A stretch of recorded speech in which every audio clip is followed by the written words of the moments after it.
All right, and we are live.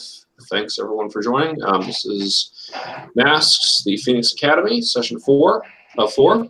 Now, I do want to mention also that this is season 1, so I've changed all the labels on these videos because we are going to have another season of this in the future, sometime this year. Don't know exactly when, but returning players, if there are any, will get to continue with their same characters with the same wherever you're at advancement wise and that sort of thing. Or if you want to, you can start exploring another character. But my idea was that you would be able to continue to advance that same character. They would become, if they're freshmen, they would become sophomores, that kind of thing. So we get to see some kind of advancement of their storyline. So more details to come on when that will be. I want to welcome our players. We have Blaine and Leandro and Michael returning. And unfortunately, John will not be joining us for today's session as he is ill. I do want to thank our viewing audience for continuing to watch this and hopefully getting some enjoyment out of the story. I want to thank the Gauntlet for providing us with this community and a way to find great players. I highly recommend anyone watching this to, if you're not a member of the Gauntlet, to go ahead and join it and find out about these great players. This is, of course, Masks, a New Generation. And we are using the playset, the Phoenix Academy playset from the Unbound supplement. Safety tools such as the X card are in play if needed. And so I want to talk a little bit about this session. This is the final session, so I want to make sure that we are able to tie up any loose threads that we might have. So the first thing I wanted to do with this session is to roll back a little bit. And we need to deal with the aftermath of the Halcyon City escapade in regards to Latria, whose player was not with us for session 3. So some important things happened to Latria at the end of that session. And so I wanted to roll back our story a little bit to talk about that. Once we're good with that whole thing, we will roll the story forward to where we stopped after last session, which was immediately following the Silver Masquerade. So, so let's do that. So let's talk about. So Latria. We'll start with your character. So you have returned from Halcyon City. You and your friends are all kind of affected in different ways by what happened there.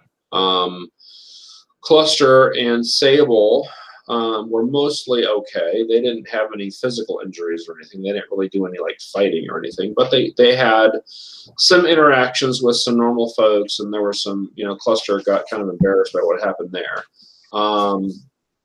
Enki had an adventure in his father's base. So his father's a supervillain named Anu, and so he had that to go through.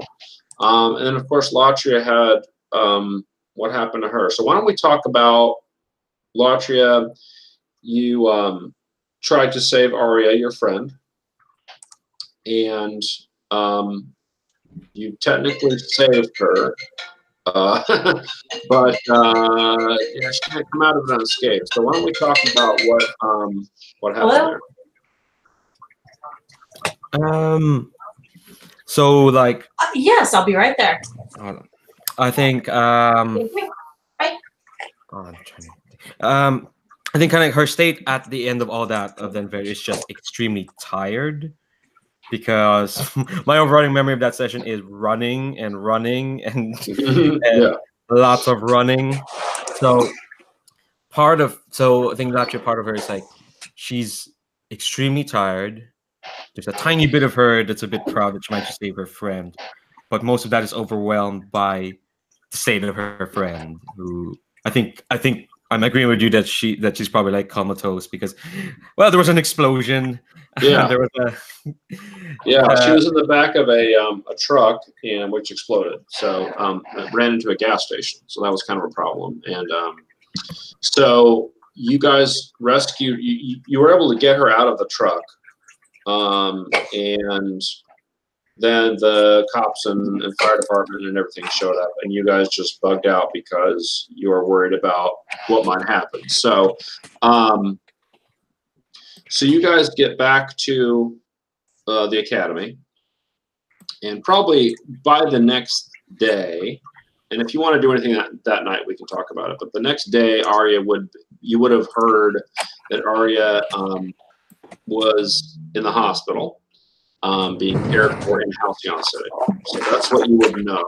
And obviously the word would have spread somewhat around the school. I don't think that it necessarily would have spread everywhere unless you want it to. But I think that the administrators and stuff would try to be careful not to let it get too crazy. So what does Latria do that night when you return? I think she'll probably really insistent in wanting to stay close to Arya. So like, and I get a feeling that maybe like probably management in Phoenix Academy is like, no, or the hospital's like, no, you're not really related. But I think Latria is insistent. And so okay, so Arya's being taken care of in Halcyon City. So did you not go back to the academy, or did you go back and then you're trying to return to Halcyon City to see Arya? I think the latter. Yeah, I think I'm tired and shell shocked not to be brought back. Okay. And like be just led to Phoenix Academy. But the next day, it's like, no, I have to see my friend. I have to see that she's alive and on the mend. Okay. All right. So you return with everyone else to the Phoenix Academy. Do you do anything that night with the other characters, with any of the other NPCs that we've established? If Anki wants to talk, that's fine. I think Latria herself, I think she just kind of wants to be left alone because she's kind of replaying I don't think she wants to seek out anyone. She's kind of replaying the entire day in her mind, like, oh man, if I had like tried something else with the truck, maybe that wouldn't have blown up Arya. Sure. Sure. So let's switch to Anki for a sec. So so Anki did not witness the explosion and all that stuff, but I'm certain would have heard about it on the way back. So how does Anki feel? Because of course Anki was raised by a supervillain, right? So Anki certainly has some tangential experience with people using their powers and it getting out of control. So what would Enki's reaction to that be? I think Enki's probably just a little bit in that feeling extremely guilty because they weren't there, because they were in their own business and completely brushed Latria off when she was asking for help earlier that night. So I think she's probably trying to be as supportive as of Latria as they can, and we'll probably like put a hand on her shoulder and hey, are you okay? I'm so sorry. I wasn't there to help. I like dealing with their own shit. Sure. Okay. So, all right. So does Latria? I'm not going to have you guys roll for stuff because at this point, because this is all happening in the past, and I don't want to mess with conditions and stuff. So, how does Latria react to Enki kind of extending this hand of support? I think part of her like kind of when Enki puts her hand on Latria, she kind of stiffens, and I think Latria's kind of like, no, it's fine, don't worry. And I think she's just saying that, okay, no, yeah, I appreciate your support, Enki, but in the back of her mind, it's more like if Enki was there, they probably could have helped, but because Latria doesn't like blaming other people for that, she'll just blame herself. It's more like, so okay, in the future, I have to like be better at this, so I'll never have to need anyone's help in helping others, and that's why the advance I took to unlock more flares. Oh, okay. All right. So, what does Enki think about Enki has tried to support. There's a little bit of resistance there. Do you press it, or what do you want to do? Probably doesn't press it because, as mentioned, Enki is still sort of dealing with their own stuff with like her father's missing and all that. So I think probably is trying to be supportive, but is also distracted. Okay. All right. So is there anything else that you guys want to play out that night, or can we move ahead to the next day? That's all I had for that night, I think. Yeah. Okay. So how does Latria deal with that night? Like, are you like a restless sleeper? Do you not get any sleep at all? Do you fall right to sleep because you're tired? Like, what happens? I think the first night she falls asleep quick enough because she's tired. But I think for the rest of for the next couple of days, it's all restless. It's all like, no, she needs to like figure herself out. She needs to be better so that she can protect her friend in the future, so she doesn't get hurt in the midst of being protected. Okay. It's that kind of obsessive thinking. All right. So the next day, before any of you get a chance to really do anything, whatever NPC mentors that you guys have would be coming to visit you.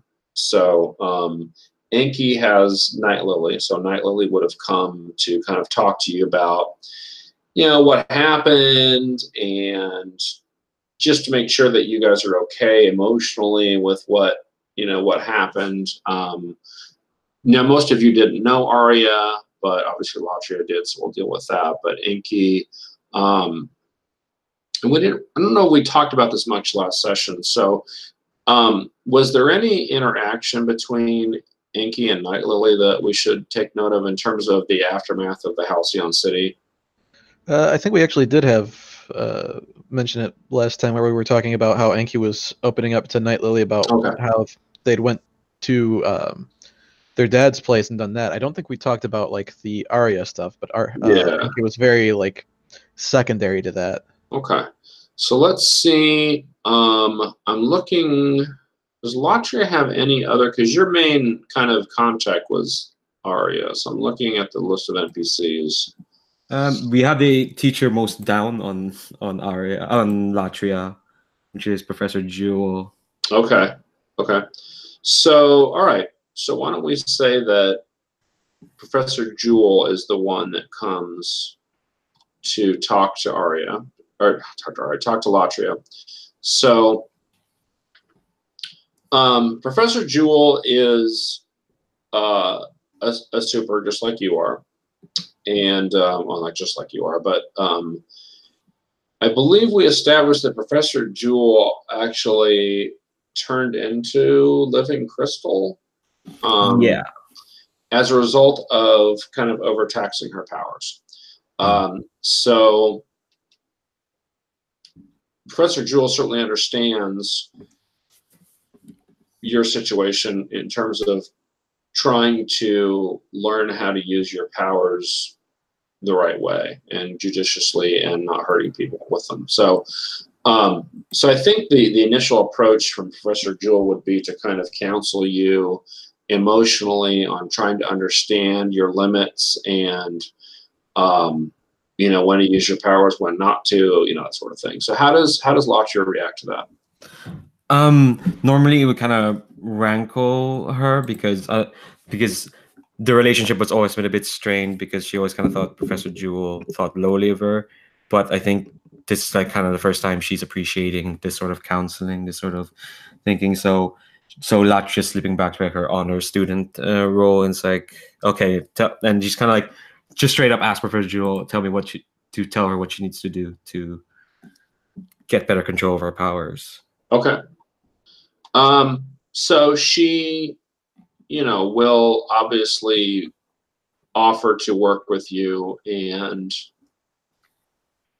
give you maybe extra training time or something along those lines. So we don't need to go into detail there, but essentially she offers her help. So after that is done, after you guys are have talked to your mentors or whoever, they tell you that you don't need to go to class the rest of the day. Just relax, try to recover from it. If you need to talk to any counselors, we have guidance counselors here or other kind of counselors here that you need to talk to anybody. So you guys are basically on your own recognizance now with no classes. So what does Latria do? She she wants to keep working. And it's like, okay, she'll try to just get ahead and just work on everything that she feels she's deficient over. Maybe that costume, and that's why she got a 10 plus, and got the run. And she just work on that. She wants to keep herself busy, basically. True. What is okay? Yeah, we didn't get a chance to talk about that. What is the new costume? What does it look like? Hold on. I have an outfit from a specific JRPG. It's kind of white. It's like angelic, I guess. It's kind of like a white tunic, and some high boots and some gloves. Oh, I'll just send a picture, and like a small scarf-like cape around her. It is kind of like. I mean, in that game, it's an exorcist uniform, so it's kind of like that sort of holy warrior sort of aesthetic. Okay, that's cool. All right. Okay, so is Latria tempted to try to go see Arya in the hospital? So we'll say that you know exactly what hospital and everything she's in. So. Oh yeah, I think she's very tempted. Like as soon as she can fit in her schedule, that's what she'll try to do. Well, I mean, your classes are canceled for the day, so you can go if you want. Oh yeah. I think yeah. Do you take anybody with you, or do you go by yourself? I think she wants to do this by herself. Again, her focus is so narrow now at this point. Like it's all about kind of like her mistakes, her mess ups. Okay, so as we established in the past, there's ferries that go back and forth, so you can easily use one of those to get to Halcyon City. Getting to the hospital isn't a problem, so you can easily do that. So we'll say that you arrive in the afternoon. So what do you do? So you're there's a lot of, I would imagine there's probably some police guarding her because, well, I don't know, maybe they don't know she's a super. If she's comatose, they probably wouldn't have figured out that she's a super. So she wasn't involved in like a big accident though. So she's in the ICU. I'll say they don't know that she's a super because there's nobody that would have told her that she was, and she's unconscious, so she didn't use any of her powers. So they're treating her like a normal person, and well, but she'd been ID'd though, right? So they would have figured out she's with the Phoenix Academy. Well, in any event, they're not worried about her doing anything because she's unconscious. So she doesn't have like a guard or anything, but there is a little bit of like, you do notice as you're entering the hospital that there are some ageist folks, the kind of the superpowered, not superpowered, but the police that kind of deal with supers. You do notice a few of them just kind of nearby. But you can, if you want to, you can easily avoid them and go up to the ICU if you want. Yeah, I think I'm gonna do that, and should probably use like a trick of telepathy to just like, okay, just ignore me for now. And like that sort of kind of like fooling their senses sort of thing. Okay, is that just people you mean? Or just anyone in general? Kind of like just anyone in general, just like anyone who comes closer, like they won't see me. Okay. Yeah, since they're not really looking for you anyway, I think that's probably safe. I don't think you need to roll anything for that. So, okay. So you're able to get up to the ICU, and you can also use your powers to figure out where she is. You can read minds, or just kind of, you could even reach out with your telepathy and try to contact Arya that way. I don't know. Do you try to do that, or how do you try to find her?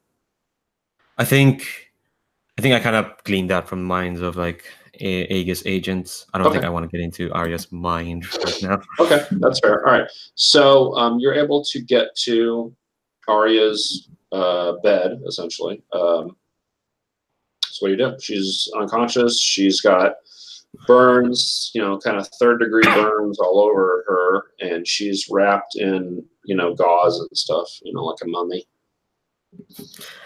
I think seeing that, Latria Well, she just starts welling up, seeing her like that, and she kind of goes up to her and just kind of like gently grabs her, holds her hand.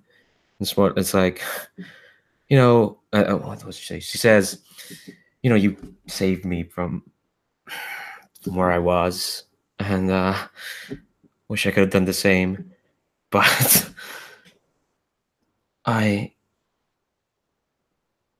I, I, I, I knew you were gonna look like this, but Arya, I'm gonna do better. I'm gonna do better, and I'm going to make sure this doesn't happen again. Make sure when you go out, you see me as like the best superhero Halcyon City could have. Make sure none of this ever happens again. And you hear a voice behind you. So you're kind of hovered over the bed and just kind of focused on Arya. And there's this kind of an older female voice from behind you. So who are you? Do you know my daughter?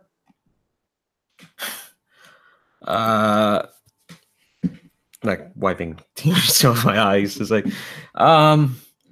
we're friends. School friends. My name's Maddie. I am Laverne. So it's this woman kind of stands up, and she's obviously, you can tell she's been here all night. I guess probably Latria would never have met Arya's family based on the way that you described their relationship. I don't think you necessarily would have. So this is the first time meeting Arya's mom. And Arya has a last name, which I've forgotten, so I will look it up. Schultz. Yeah. So her name is Helena. So she calls her Helena. And she tells you that the doctors have been in and out. They've had all kinds of different specialists here, and they don't know. They don't know. I mean, they know what happened to her. Obviously, that's not it. They just don't know what the prognosis is yet. They have to run additional tests and, blah, blah, blah. But she's in a coma. She's in a medically induced coma at this point because there's no amount of painkiller that's going to take care of this. So, yeah. So the medically induced coma is the only way that her body can even handle this. I think, hearing that, Latria just deflates, and then she goes like, you know where she goes to school. I could get help from there. I'm sure someone can do something. I hope so, because the things they're telling me doesn't sound good. Well, okay, fine. I'm gonna go back to the school. I'm gonna go talk to teachers there. There's someone must be able to help. I swear I'll do whatever it takes, Miss Schultz. Your daughter's been far too good to me, and I need to pay her back. I believe you, she says, and she gives you her phone number so you can contact her if you need to. Yeah, I think Latria is probably gonna leave at this point. I don't think she feels comfortable.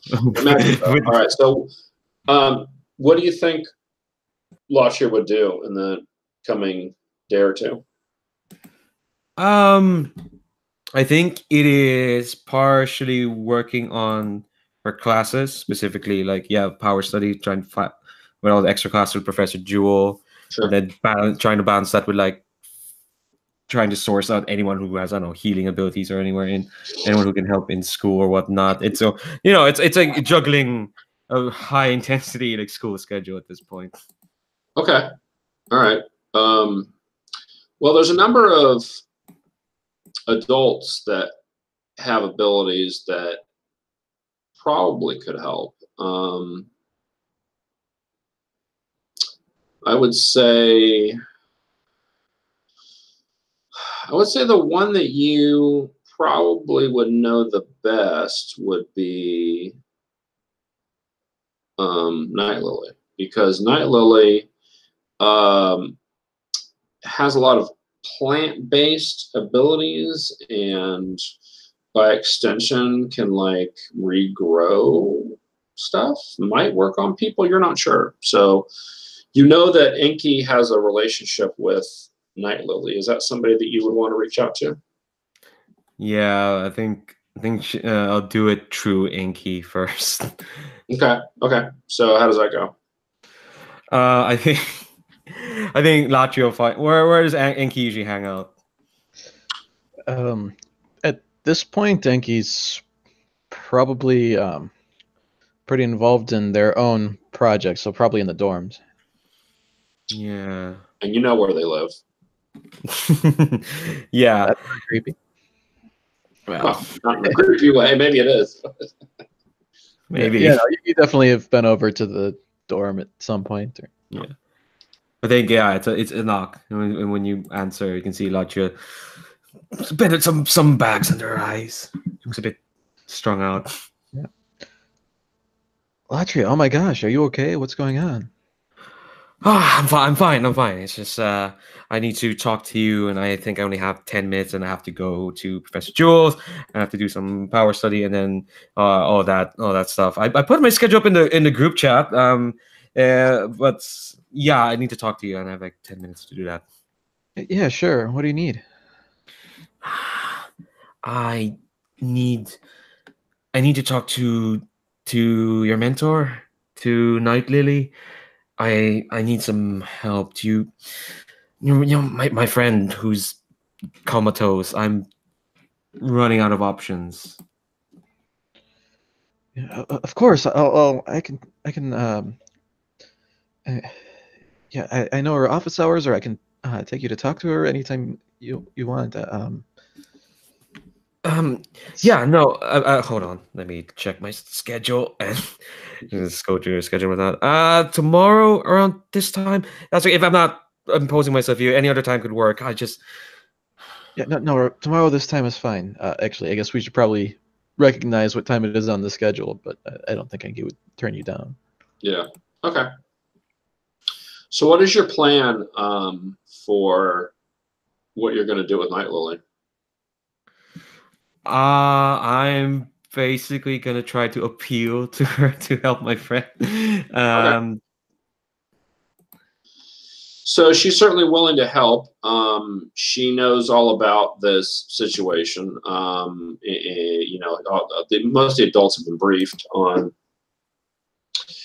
your escapades in Halcyon City, and that there was an incident with the the truck accident and everything. So yeah, so she tells you that she can't completely heal everything.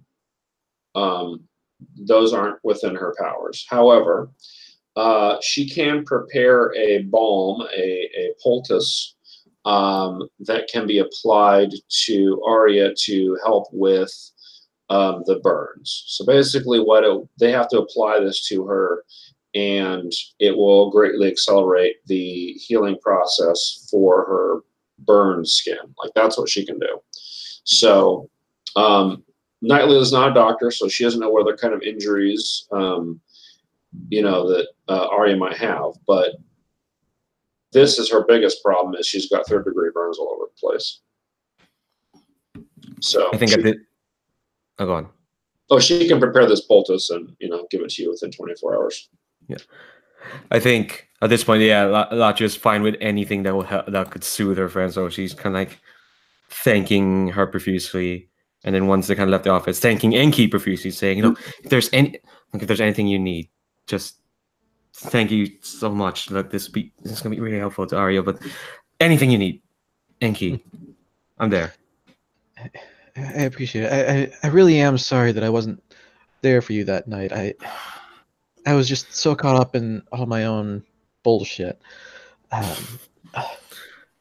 Although there is something you should probably know. That night, while you were looking for Arya, I went home, and Latri would probably know the significance of that, being Enki's friend. And so, except Anu wasn't there. it looked like somebody had broken in. There was all sorts of damage, and there was this weird energy thing in the basement. Something. I'm worried something bigger is going on. Latria nods. Okay. Well, whatever's coming, I'll be by your side, and don't worry. Like I won't forget of this. Of course, and she wasn't at her side. At her side, comes the rest grave. That's a different story altogether. All right. So, just in the interest of time, let's kind of wrap this up. So, what do you do? I assume that you get the poultice from Night Lily. How do you get it to Arya? And do you again go by yourself back to the city? Do you take Enki or anyone else with you?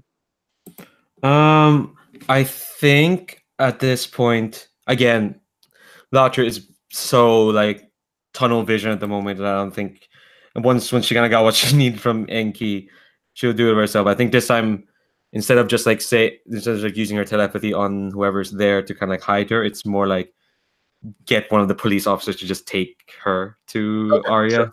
Yep. Okay, that's not a problem. So, you return to Arya's bedside. We'll say at this time there's a couple of doctors in the room, nurses, and they are hooking her up to life support. Well, she's already on life support, I guess, if she's in a medical coma. But it looks like they're running additional tests, or you're not sure exactly what they're doing, but the mom is still there.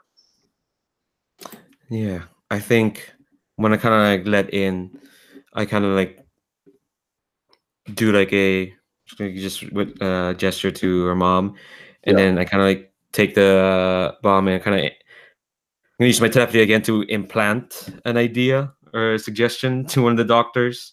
Okay. To use this bomb. Getting more flagrant with my use of telepathy on people. Yeah. Okay. I mean that's fine. So you do that. You're able to get them to use this. So they take this bowl of this liquid stuff, this kind of paste, and so they start removing. So is Latria going to stay in the room while they're doing this? Yeah, I think she wants to see her handiwork, so to speak. To make herself. Well, I mean, they remove the bandages as much as they can. Some of the bandages are stuck to her body, so when you just get really gooey when you get burned. So, they have to be very careful about removing the bandages, because normally they wouldn't be removing them now. Like they would wait, right? But in this case, since you've done your suggestion, they're removing them now. And so, yeah, you can see it's like, I mean, pretty much everywhere there's burns. There's maybe a few places where she's not burned for some reason. But face, chest, legs, everything is just, So this is pretty gross. I would say if we were playing like normally, you probably would get a condition for seeing this, because it's pretty bad. Not to mention bruising and this. You're probably like seeing these charts of like all these problems she's got. So, but they apply this poultice, and it doesn't have a ton of immediate effect, but you can see slowly some slight changes here or there on her body. So Night Lily did caution you that it's not, it would take a little time for it to take effect, but it would greatly accelerate the healing process. It's not like a magic, like a D&D spell, but it, will eventually allow her to recover, at least from the burns. Broken bones and other things, internal bleeding. I mean, the poultice isn't going to do a thing for that, but you have doctors here for that. So the main thing they can't really deal with much is the burns. I mean, that's the one thing that medical science can't do a lot about that. So so is there anything else that Latria would want to do at this time? No, I think just seeing her heal up for that, and the doctors having more freedom to like do now that the burns are kind of healing up. I think that's kind of enough to like, okay, I can I can focus on anything else. Okay, cool. All right, so let's move forward to the current time of our story. So the events of last session were mainly focused on, at least in the second half of it, the Silver Masquerade. And so during the Silver Masquerade, we had several characters become involved in an action scene. And Anu, who's Enki's father and a supervillain, was there. But Anu was not there to do any supervillain stuff. He was actually hiding from or on the lookout for another villain named Tiamat. And Tiamat showed up and caused all sorts of trouble and basically burned down the ballroom. The students escaped for the most part. However, a couple important things happened to RPCs during that conflict. So Cluster, whose player's not with us tonight, but Cluster was smashed by Tiamat's kind of foot. And so he shattered into like 1,000 pieces. And so he will eventually get back together and be viable. But for now, he is out because that process takes a while. Now, if he'd been with us, it would have taken care of itself. But since he's not, he's still in a bunch of pieces, and they're trying to figure out what to do with him. Pulverize was knocked out into the water. So this, obviously, Academy is on the island. We established that the ballroom was near the coastline, and so Tiamat knocked Pulverize through the wall and out into the water. So Pulverize was returning to shore and coming up back to kind of help because Tiamat was still causing trouble. And I think Pulverize got there, or correct me if I'm wrong, you got there right about in time for Tiamat to disappear, right? I think I got back in time to lift up Tiamat and smash her on the circle of magic. Right. And so that disrupted this spell that Tiamat was doing. And then Tiamat basically disappeared. And Enki was there. Enki and Tiamat disappeared with Anu. So they both disappeared. Now, you guys don't know whether that was the intention of the spell or what, because it appeared as though you had at least partially disrupted what Tiamat was trying to do. However, Tiamat and Anu were gone. Enki was kind of investigating, saying, gee, what happened? And touched this symbol, the snake symbol that was burned into the floor where Tiamat was standing, and then Enki also disappeared.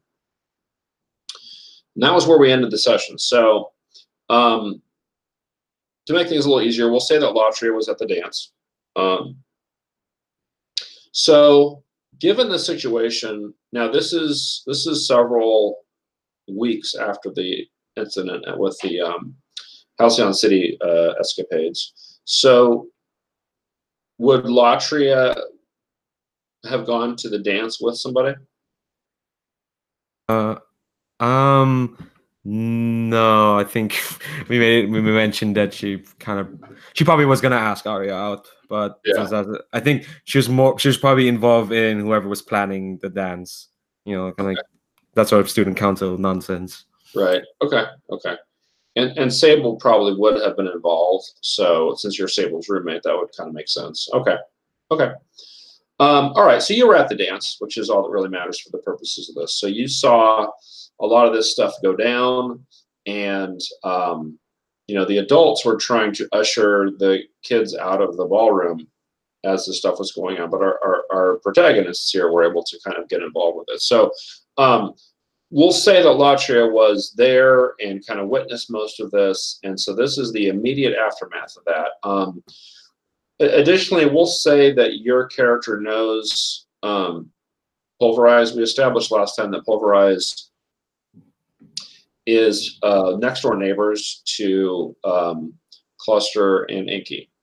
And so they socialized a little bit.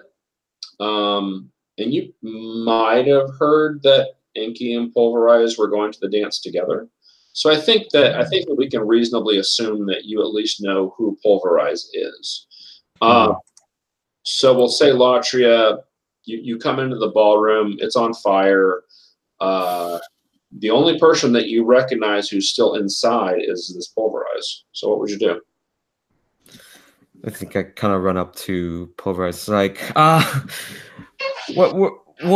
did the dragon go? Where did Enki go? I think they all magicked away. Do you know anything about magic? No. Besides the magic of God, no, I don't. Well, this ain't that. Oh shit. Can I extend my senses to see if Enki or Tiamat are still in the vicinity? Sure. Yeah, I mean, yeah, go ahead and roll. Let's do assess.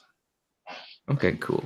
Roll superior, which I have quietly been pumping up the past 2 sessions I was here. That is a 14. Wow, that's pretty good. Okay, so that will give you. What's my list here? 2 questions off the list under assess. Okay, how could we best end this quickly? So what do you mean by this? I think that's the central part of that question. Enki not being here. Well, the symbol, and you would know this from talking to Paul Bryce, who was a lot closer than you were when this happened. The symbol that Enki touched is still there now. It's fading slowly, but it's basically this big circle with kind of a serpent symbol in the middle of the circle. It's still there. Enki touched it and vanished. I mean, you don't know whether Enki was disintegrated or went somewhere. So there's that, but other than that, you have no idea. Okay. I think last question is, I mean, there are here that know magic though. That's your only option, but that's the only thing that occurs to you right this second. Yeah, I think I know I think I know what Latria kind of wants to do as that symbol is kind of fading. But I guess I'll ask one more question: what is the biggest threat? Well, the biggest threat right now is that the ballroom is still kind of on fire and might collapse because, I mean, it's been blasted several times from the inside, and so the wall supports and stuff are looking kind of iffy. The adult heroes are trying to put out the fire, but I mean, they're not really at this point working on the building at all because at this point they think just about everybody has been evacuated. So as far as you guys can tell, you're the only 2 still inside. Okay. So, might not have much time if you want to hang out in here. Sorry. So I'm looking at the symbol, and I look by Pulverize and so Enki touched that and disappeared, right? Right. So maybe shall we jump in? Maybe that thing must be what's gonna that thing must have teleported them somewhere. So if we're gonna follow them, we better jump on in. I owe Enki quite a lot. So, and Right. Latria kind of lends out a hand. Yeah. I'll we'll link up hands and then step forward. All right. So you guys touch. So as the symbol is fading and fading and fading, you finally decide what to do, and you touch it. All right. So because the symbol's fading, I think something interesting may happen. So I'm gonna have both of you guys roll something. Let me think about what this would be. I don't think you guys have any control over this, so I'm just going to have you roll with nothing. Just roll no modifiers. Let's see what happens. Okay. Ooh. And here comes my roll. All right. It's a little All right. So I got a 5. All right. Well, you get potential, Yay! and you're sent somewhere. And we'll Jesus. deal with that in a moment. But you're not where you thought you were going to be. What did Pulverize get? I generated a 7. Okay. All right. So you arrive. So you appear in this giant cavern, and this thing is so big that you can't even see the edges of it. And it's the kind that has like the stalagmites and stalactites and stuff. And there's this big raging fire at the bottom of it. So the fire covers about maybe 40% of this, the floor of this cavern. So it's a pretty big blaze. It looks like a kind of a lake of fire. So you see some liquid down there, but it could be lava or something. You're not sure. But your biggest problem is that you're way up, like you appear way up towards the ceiling, and then you fall. And you're not really prepared for it, so you hit the ground pretty hard, and other than that, you seem to be okay. Yeah. So what do you do? No sign of Latria? No sign of Latria, and no sign of Enki, Tiamat, or Anu. You're by yourself in this big cavern so far. Yeah, I guess the first thing is I'd probably yell at Latria's name just to see if maybe she appeared afield somewhere. Nothing. Echoes. Latria.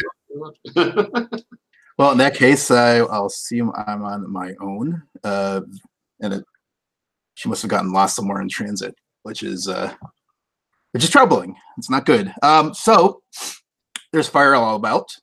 Can I leap up with my superpowered legs to see if I can gain any more of a better view of the surrounding territory?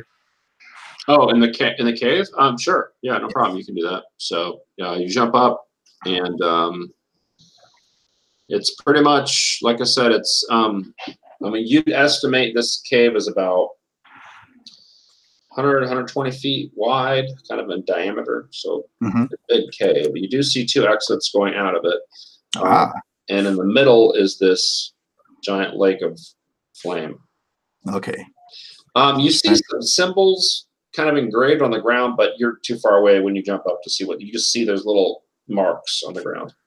Okay. And on the ground towards where I was, or closer to the lake, or closer to around this pool. There's little marks on the ground. I will, once I get back on ground, I will jog towards the lake of fire and those symbols. Not expecting to be able to read them, but at least I might get some kind of general gist about whether they may be the same language as what we saw. Yep. So you run towards the symbols, and it looks like the symbols are in fairly regular intervals around this. I mean, as far as you can tell, So you, Pulverize had done some research to prepare for his date. That's right. So you have seen the old kind of Sumerian, writing before. You don't know it, but you've seen it before. So you're like, okay, these symbols do look kind of like that, as far as you can tell. I mean, they appear to be the same style of writing. So right now, my operating theory is that this must be Tiamat's home base. Operating theory for now. Okay. Hypothesis. Well, not that he's very particularly scientifically inclined, but that's what he's thinking so far. Okay.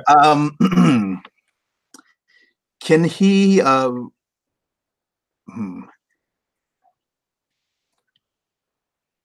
Can he maybe run towards the exits on the other side, presumably on the other side of the lake? So there's two exits out of here. They're both in opposite directions, and you don't really have any means to figure out which one you want to do.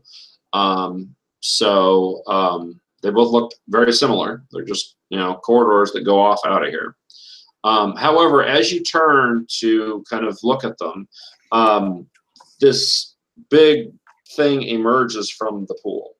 So this giant dragon-looking thing. It looks more like it doesn't have wings and stuff. So it's more like a big snake, but it has like really like horns and real obvious scales. So it kind of looks like a dragon without any wings. About 30 feet tall, just kind of like out of the out of this pool of fire. Okay. And it's definitely threatening you. Yeah, I was hoping that I wouldn't be encountering any big nasty. You notice around its neck, around kind of around its neck, but you see an amulet, like some kind of object it's wearing. Okay. Well, I'm gonna see if I can. I'm gonna try to. Yeah, I'm gonna try to jump for the amulet. Basically try to jump onto it and see if I can grab a hold of the amulet. Okay. Or maybe I should probably. Well, I don't want to land in the lake of fire, so maybe I should just start by. Actually, you might be all right because you're super tough. So okay. Well, that's true. Remember that you're super tough. All right. So it sounds like you're directly engaging this big thing. Yes. Okay. I'm just gonna look up a reminder of my moves and my powers. Yep. And I gotta check your conditions. I don't know if you have any. I think you do. I think I'm. I think it's secure. So I think you're good here. Okay. Right. So I've got there when it matters in a China shop. What's in the China shop? I think that's when I can. That's when I can choose an additional option if I basically trash the place. So yeah, let's get a little dangerous. Unfortunately for you, you can't really cause the damage to this. I mean, you can, I guess, but it's not really like a, in the middle of a city sort of situation. But we'll say that you can do something. All right. Yeah. Go ahead and roll your. All right. So I've generated. So I've rolled a 7, and then I believe my danger is +1. So that will be a total of 8. And yeah, not really much I can. I don't think I don't think it's worth the team points to try to boost that up. So. Oh yeah, remind me. So you guys have 1 team left. Is that right? That's right. Yeah, we had 2, and I decided to use 1. Okay. That's right. I saved 1 for a rainy day. So yes. Okay. What we'll do is, if you guys get back together at some point, hopefully you will. We'll redo that because I don't want that team pool to last for 2 sessions. That's silly. So, but for now you have 1. So. All right, so you've got a 7 through 9, so you're going to pick 1 off the list. And you get to pick 2, I guess, because you. How would you cause collateral damage to the environment here? Possibly I could maybe, depending on how long the serpent is, it could lash its tail in reaction and maybe hit the ceiling and then send a bunch of stalactites falling around us. Okay. For potential impaling. Hazards. Okay. So, yeah, if I could do that, I'll happily take a second condition or second option. Yep, that works for me. Go ahead. So the first one would definitely be to take that amulet away, take something away from them. Okay. And yeah, let's resist or avoid their blows. Okay. All right. And we'll see. So you grab a hold of this amulet, and it is super hot. Again, luckily you're tough. So it doesn't hurt you, but it actually burns the symbol into your palm of your hand. Ooh. So it's pretty serious, but it doesn't cause you any physical harm. And you snap it off the neck of this thing, and it kind of, as you're doing that, it just kind of smashes you with its jaw and basically knocks you out of the way. You don't again take any conditions for it, but it knocks you a good distance away. And actually, we'll say as it does that, you hit several of these stalagmites that fall. So that's kind of the collateral damage is a bunch of these things fall, and it causes the ceiling to just a tiny bit collapse, not collapse, but there's debris that falls, and the debris hits right near the lake of the kind of pool of fire and further away. Partially obscuring some of the symbols that were on the ground. Ooh, okay. Whatever that does. So you land, kind of roll a little bit, but you've got the amulet now. Okay. Is the creature still apparently hostile? Oh, yeah. So he would take a condition from you. So let me see. Let me see which one makes sense for him. Angry seems like a good one for these kind of creatures. So he's angry. All right, so he rears back this thing and it just breathes fire. It breathes fire everywhere. You're too far away for it to really hit you at this point, but that's what it does. So if anybody else was in here, they'd be in big trouble, but you're too far away to get hit. So it's just kind of irritating, but so that's what happens. Now, how large is the amulet? It was small on the creature, so it's about the size of your hand.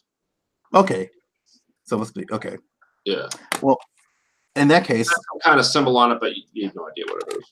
Right. I'll go ahead and try putting it on. What could go wrong? Okay. You put it on, and you immediately hear this voice in your head. Mm-hmm. And the voice, you've heard this voice before. It's an older male voice. And it says, "To free me, unite the amulets." I just picked up a side quest. But you've heard this voice before. So it's to free me, summon all the amulets, or gather all the amulets? Yeah, unite. It said unite. Okay. To free me, unite amulets. All the amulets. Voice old male voice that I recognized. Yeah. Would I if I try to think about sorry, go ahead. 20 minutes. So that helps. Yeah, I was gonna say if I recollect back to Enki did identify Anu as their father. Is that correct? Yeah, I believe when Enki ran towards the stage, Enki mentioned that. I think. Yeah, I did shout like that's my dad. Like I gotta like. And then Paul heard Anu talking at some point because he was casting a spell and he said some other stuff when you were nearby. So. Oh, I remember now. Yeah, I remember. I remember Pulverized freaking out when he realized his date's dad was here. Do I connect Anu's voice to what I'm hearing? I'm sorry. And he's got a shotgun. Oh my god. Right, exactly. Can I pin does the voice of the amulet sound like Anu? Yeah, you're 90% sure it's him. Okay. Side quest. Mm-hmm. But first there's still a hostile serpent. Would it be though is that it doesn't seem to be trying to leave the pool of fire? That leads to my question. I was wondering if I just run away, can it follow? Yeah, you start moving towards one of the exits, and it doesn't. It tries to breathe fire on you again, but it can't hit you. No, it looks like it can't leave the pool. All right. Well, I've got one amulet. I suppose there's no indication of how many amulets there are. Did not say. Left that part out. Well, in that case, I'm gonna go on a wild guess and assume there's at least two more since there are two exits here. If I'm not being pursued by the serpent, I'm gonna head for that exit. Okay, you pick an exit and you head that way. All right. So you travel down this long tunnel. You think, I don't know how schooled Pulverize is in science, but we'll say for the moment you're enough to recognize these are lava tubes. So lava tubes are typically caused by lava just kind of burrowing its way through the rock. So lava tubes are typically found. Where do you think lava tubes are typically found? Is it lava tubes? Yeah. Well, I suppose deep under the earth. I don't know if you're looking for a more specific answer. And also volcanoes. So the two places so you don't know if you're in a volcano, but you could be. Okay. It's very warm in here, but of course, again, you're tough, so that doesn't affect you. But other people may not be so lucky. Yeah, I'm sure I'm not comfortable in any sense. No. And you've got this thing burning your hand too, which is weird. Okay. I should probably do something about that. Maybe I could. Oh boy, did my uniform come with a utility belt? Sure. I think the picture it looks like it does. Sure. Oh right. Oh yeah. Actually, I'm pretty sure I've got all kinds of. I'm pretty sure this is one of those. Yeah, I mean, I've got all kinds of leg straps. I'll assume there could be like little containment pouches. Yeah, I'll stick it in one of my containment pouches then. Oh, the amulet. Okay. Hopefully, it doesn't burn through that. It's cooled off a little bit since it got off of that big creature. So by the time you kind of figure all this stuff out, it's probably okay to handle. So yeah, you can stick it in your pocket. That's fine. Okay. So I will again walking towards the exit, looking at my new scar, wondering if it's going to be permanent. Yeah. And in any event, I will. I'll just be looking out for any signs of magic amulets or anything that could, or any kind of guardian type challenge creatures that could conceivably be protecting an amulet. Let's switch to Latria. So Latria, you are in complete darkness. Oh, lovely. And you think you're floating because you're not standing on anything. While I'm floating, I guess I'm just gonna charge up just in case. Sure, yeah, might as well. Might as well. So roll plus conditions. I don't have any marked. Here's hoping. Well, that's a 3. So potential. Yeah, potential, and I can hold. I have 2 burn. I have to mark up 3 conditions. All right. Okay, so I clearly am afraid. Yeah, that's fair. I'm feeling guilty because I wasn't there to help Anki. And I think I'm feeling hopeless because I'm in a void.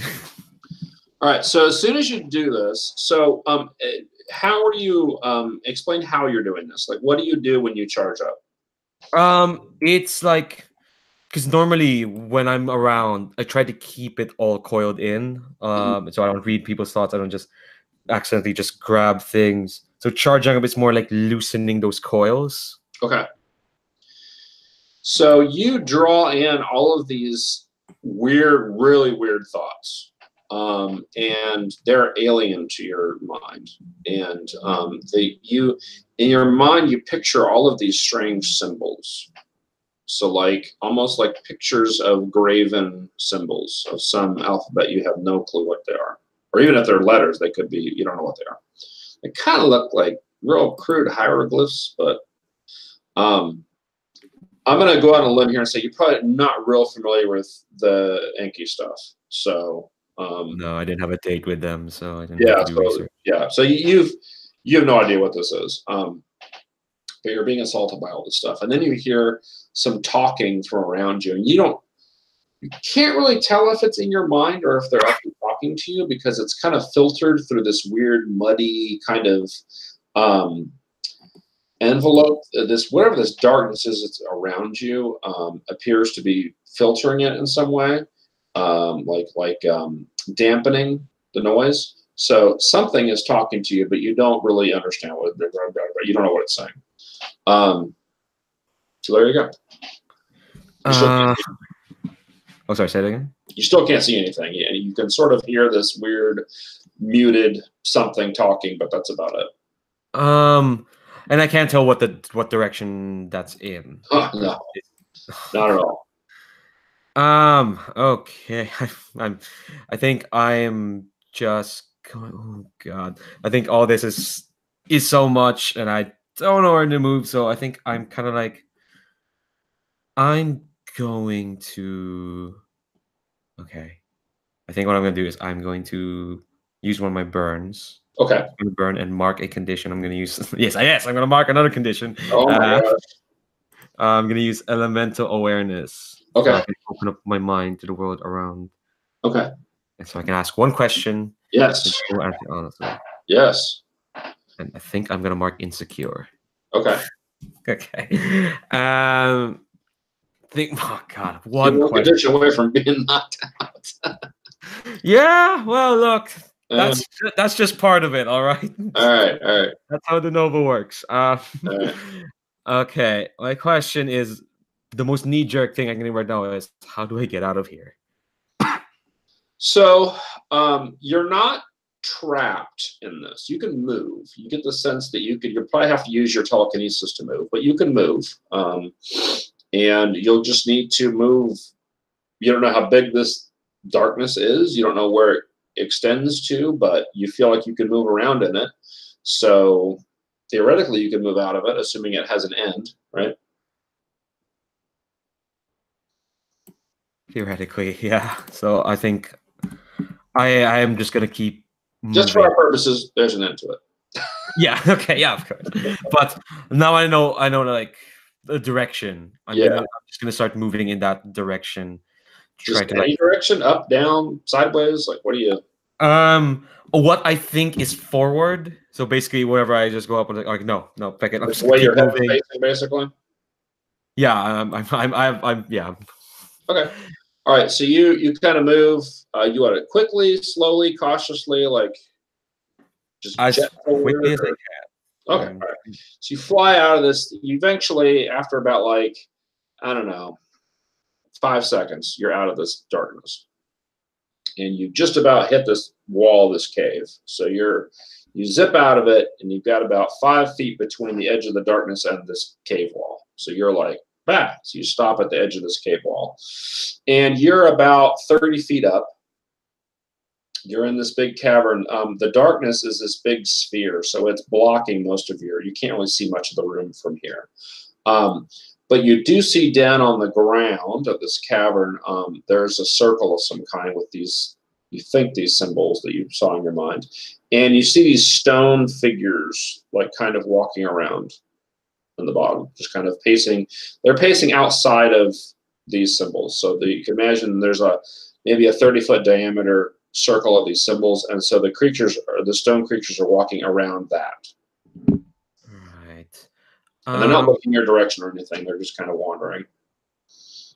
I think Latria, having spent some time in the darkness, her first instinct, and she's gonna do this, is just to shout at them like, "Hey!" Okay. Yeah, one of them kind of looks up towards you. So these things they look like they're made out of one piece of stone, but it bends and stuff because they turn their heads and things. So that, but they have like these red coal, like burning coal eyes, and these kind of rough mouths. They just kind of open, like they're acting kind of like zombies. Like they're really not. They don't seem too smart or articulate. They just kind of like one of them just kind of turns and looks at you and kind of moans a little bit, and that's it. Okay. Can I kind of like move close to them, like get right next to them? Yeah, if you want to. I mean, you can fly basically with your telekinesis, so sure. Yeah, I'm going. Yeah, I'll get close and maybe even like get into the circle that they're kind of around. Well, okay, so all right. Well, which one are you doing? So you can, if you want to get, you can get right up next to one if you really want to. Is that what you're trying to do? Yeah, I think I'll just get next to them. All right. So the thing tries to grab you when you get that close. I am going to overreact and just kind of try and fling it back with my telekinesis. Okay. Okay. So I don't think you need to roll for that. You can fling this thing back. So it goes flying up against the little pillar or something, and it just kind of doesn't really hurt it too much, but it's kind of like laying there, and it slowly tries to get up. The other ones, we'll say there's 3 total. So the other 2 start moving towards you slowly, but they start moving towards you, and they're like, look at their arms out like they're trying to grab you. Okay. I think. And they're saying stuff, but you don't understand what they're saying. Yeah. I think I'm going to use on my last burn to throw up a reality storm and try to, channel a destructive burst with my powers. Kind of like just push them back. So I'm going to spend 1 burn to directly engage using Freak instead of Danger. Okay. I thought this roll works pretty well. Real quick. You don't need to do that if you don't want to, because your freaking Danger are the same. So if you don't want to waste the burn, you. Oh yeah. Yeah. Okay. All right. Yeah. They are the same. How did that happen? Yeah. I think I would just directly engage. If they're just gonna come at me, and it's like, no, fuck off. I'm gonna. Oh, you're gonna directly engage? Okay, sure. Yeah. I'll still do that. So that's a 7. Okay. So you get to pick one from the list. Hold on. I need to check something. Okay, no, it's fine. Just one. I think I will. Oh, I think I'm gonna. I have to resist or avoid their blows. Yeah. I'm one off. Yep, you are. All right. So one of them does grab a hold of you, but you're able to fling the other one away. And the one that grabs you doesn't directly harm you, but it's trying to push you into this circle. And so you are able to use your telekinesis to get away from this thing, because again, they're not very clever or fast. So, but you can tell its intent was to push you into the circle. So you've now kind of gotten away from them. They're all kind of standing back up now and just kind of like, Yeah, I think. Well, telekinesis destroyed one of them because you did trade blows with them. So one of them is destroyed. So there's 2 left. Okay. So I'm looking at this. Okay. Yeah, so in the middle of the circle, I should probably back up a bit. So in the middle of the circle is just completely flat rock. But when they tried to push you closer to the circle, we'll say that you kind of looked over your shoulder a little bit and you saw that there was some kind of form, some kind of purplish mist that was starting to form into something. All right. So that's still happening. So there's this kind of weird effect happening in the middle of the circle. Okay. I think at this point I'm kind of like so amped up that I almost want to like just get in the circle and see what happens, but no, I need to like there's too many conditions. I need to step back and like just assess and see what's happening. Okay, sure. Yep. You have a 3 superior. Wow. All right. Good. Yeah, exactly. That's why I'm stepping back and like, all right, you don't want more potential right now. Like you're not from that. Yeah. No. See, I rolled an 11, so. Okay, great. So you get to ask 2 questions from the list on assess. Okay. What here can I use to escape? What here can I use to find my friends? Okay.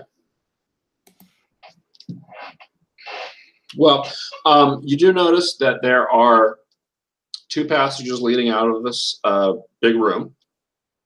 So obviously you could flee or whatever using one of those. You don't know where they go, obviously, but assuming that your friends are here, which you're not.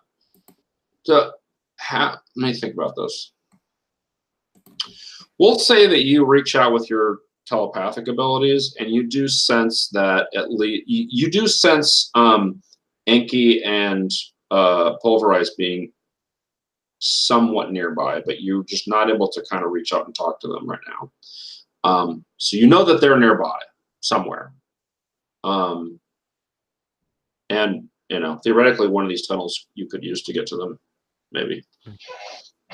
Okay. How could we best end this quickly? As in, get out of here.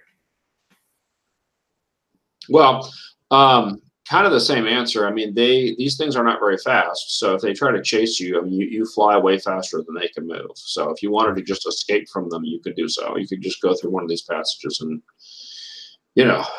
Yeah, I think because what I want, Lachia kind of wants to just end this as soon as possible. She sees the circle and knows there's some sort of weird bullshit involved with it, but no, she just wants to see her friends and run away from something difficult. Maybe that's what she wants. Well, that's what I want to do. All right, cool. All right. So you fly down one of these passages? Yeah, I'm going to get away from it as soon as possible. And I'm doing that to clear one of my conditions. Oh, okay, yeah. All right, yeah. What was the... Afraid. Afraid? Yeah. Yep. Okay. Cool. All right. So do you do anything else as you're leaving this situation? Like, because like I said, you did sense that Enki and Pulverize are at least somewhere nearby. I think I kind of like look back just to look at like the sphere of darkness and the circle and kind of like, no, if I want to tackle this, I need to find my friends first. Okay. So when you look back, though, you do see that this purple mist is sort of forming a humanoid shape, but it's still coalescing. So unless you want to wait and see what happens, that's all you see. Yeah, I don't think I want to see. I'm just gonna go. Okay. All right. All right. So now we're going to switch to our friend Enki. Yes. So Enki, you have also transported somewhere. You are All right. So you're flying, not of your own volition. I'll say that you're hovering. You're kind of like over this gigantic. You think it's the caldera of a volcano. Mm-hmm. So this is the top of the volcano where all the lava is like shooting out. And in the middle of this caldera is a little island of rock. And on the island is Tiamat and Anu. And Anu is clearly imprisoned in something. So he's got like these glowing bands of energy around his hands and his feet and his neck. And he's kind of suspended in midair, maybe about, I don't know, 10 feet off the ground of this island. And Tiamat's just kind of standing there on the other side of the island, just laughing haughtily and just being a pain in the ass. And you're kind of floating up there. You're about, I don't know, 100 feet off of the surface of this caldera. Okay. So do I feel like I have any control over this flight, or is this just like I'm held here, sort of? You right now are being suspended up there. You're not sure if you can move. You could try to move. Do you have any powers that let you like travel, sort of like fly or anything? I don't remember what you. I think you have the No direct powers. Like all of it's. I've done stuff with elemental manipulation because Okay. I have the Hammer of Eden, and then I've also got magic, which I could theoretically use to make something, but it would be exercise my powers. Okay. So do you want to do that? Yeah, I think. Yeah, if I don't feel like I have any control, I'd want to get to solid ground to somewhere where I have control. So Okay. yeah, So absolutely. do you want to unleash your powers then? Yep. Okay, let's do that. Okay. What do you want to assess first? Yeah, I guess I'd probably assess first to make sure that I'm not being held like by metaphysical things too. Sure. Okay, let's do that then. So roll plus your superior. Which is going to go terrible because I've got none of that. But we'll go for it. Oh, actually not terrible. I got a 9. Okay.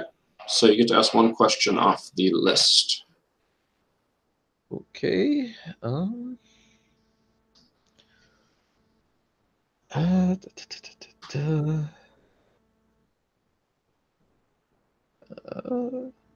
What here is in the greatest danger?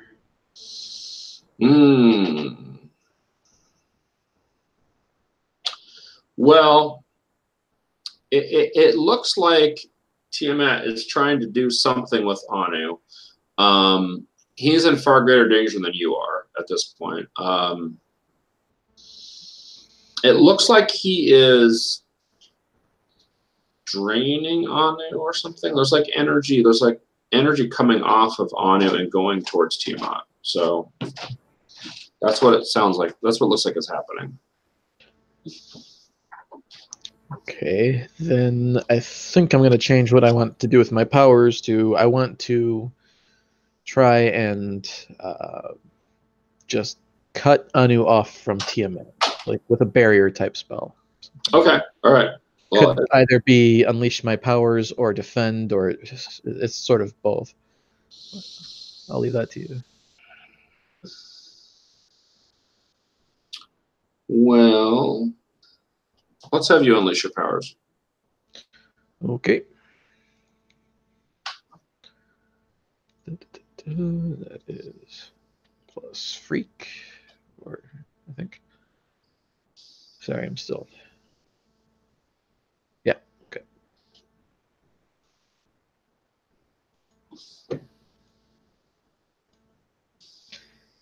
And that is a 6. All right, you get more potential. Congratulations. All right, so you try to summon up your magical powers and your elemental abilities to create this wall. What was it going to be a wall of? Like a wall of stone? Or? I think I was going less for the Hammer of Eden thing and more for like a spell barrier type thing. Oh, okay, all right. So Tiamat, one of the heads just kind of looks up at you and kind of laughs, and then it just kind of waves one of its paws in your direction, and you go flying. So it kind of disrupts your spell. and you go flying like really far. You're like, wee, you think, wherever you are, and you land a good distance away. You're not sure how far you flew, but you're now on the ground, so that's good. You're no longer being suspended in midair. And Am I still close enough to see the volcano? You are, but you're going to take a powerful blow from this fall. Okay. So roll what's your 2 conditions, and don't roll super high. Yeah. Otherwise, ouchie. Okay. Sorry. Hang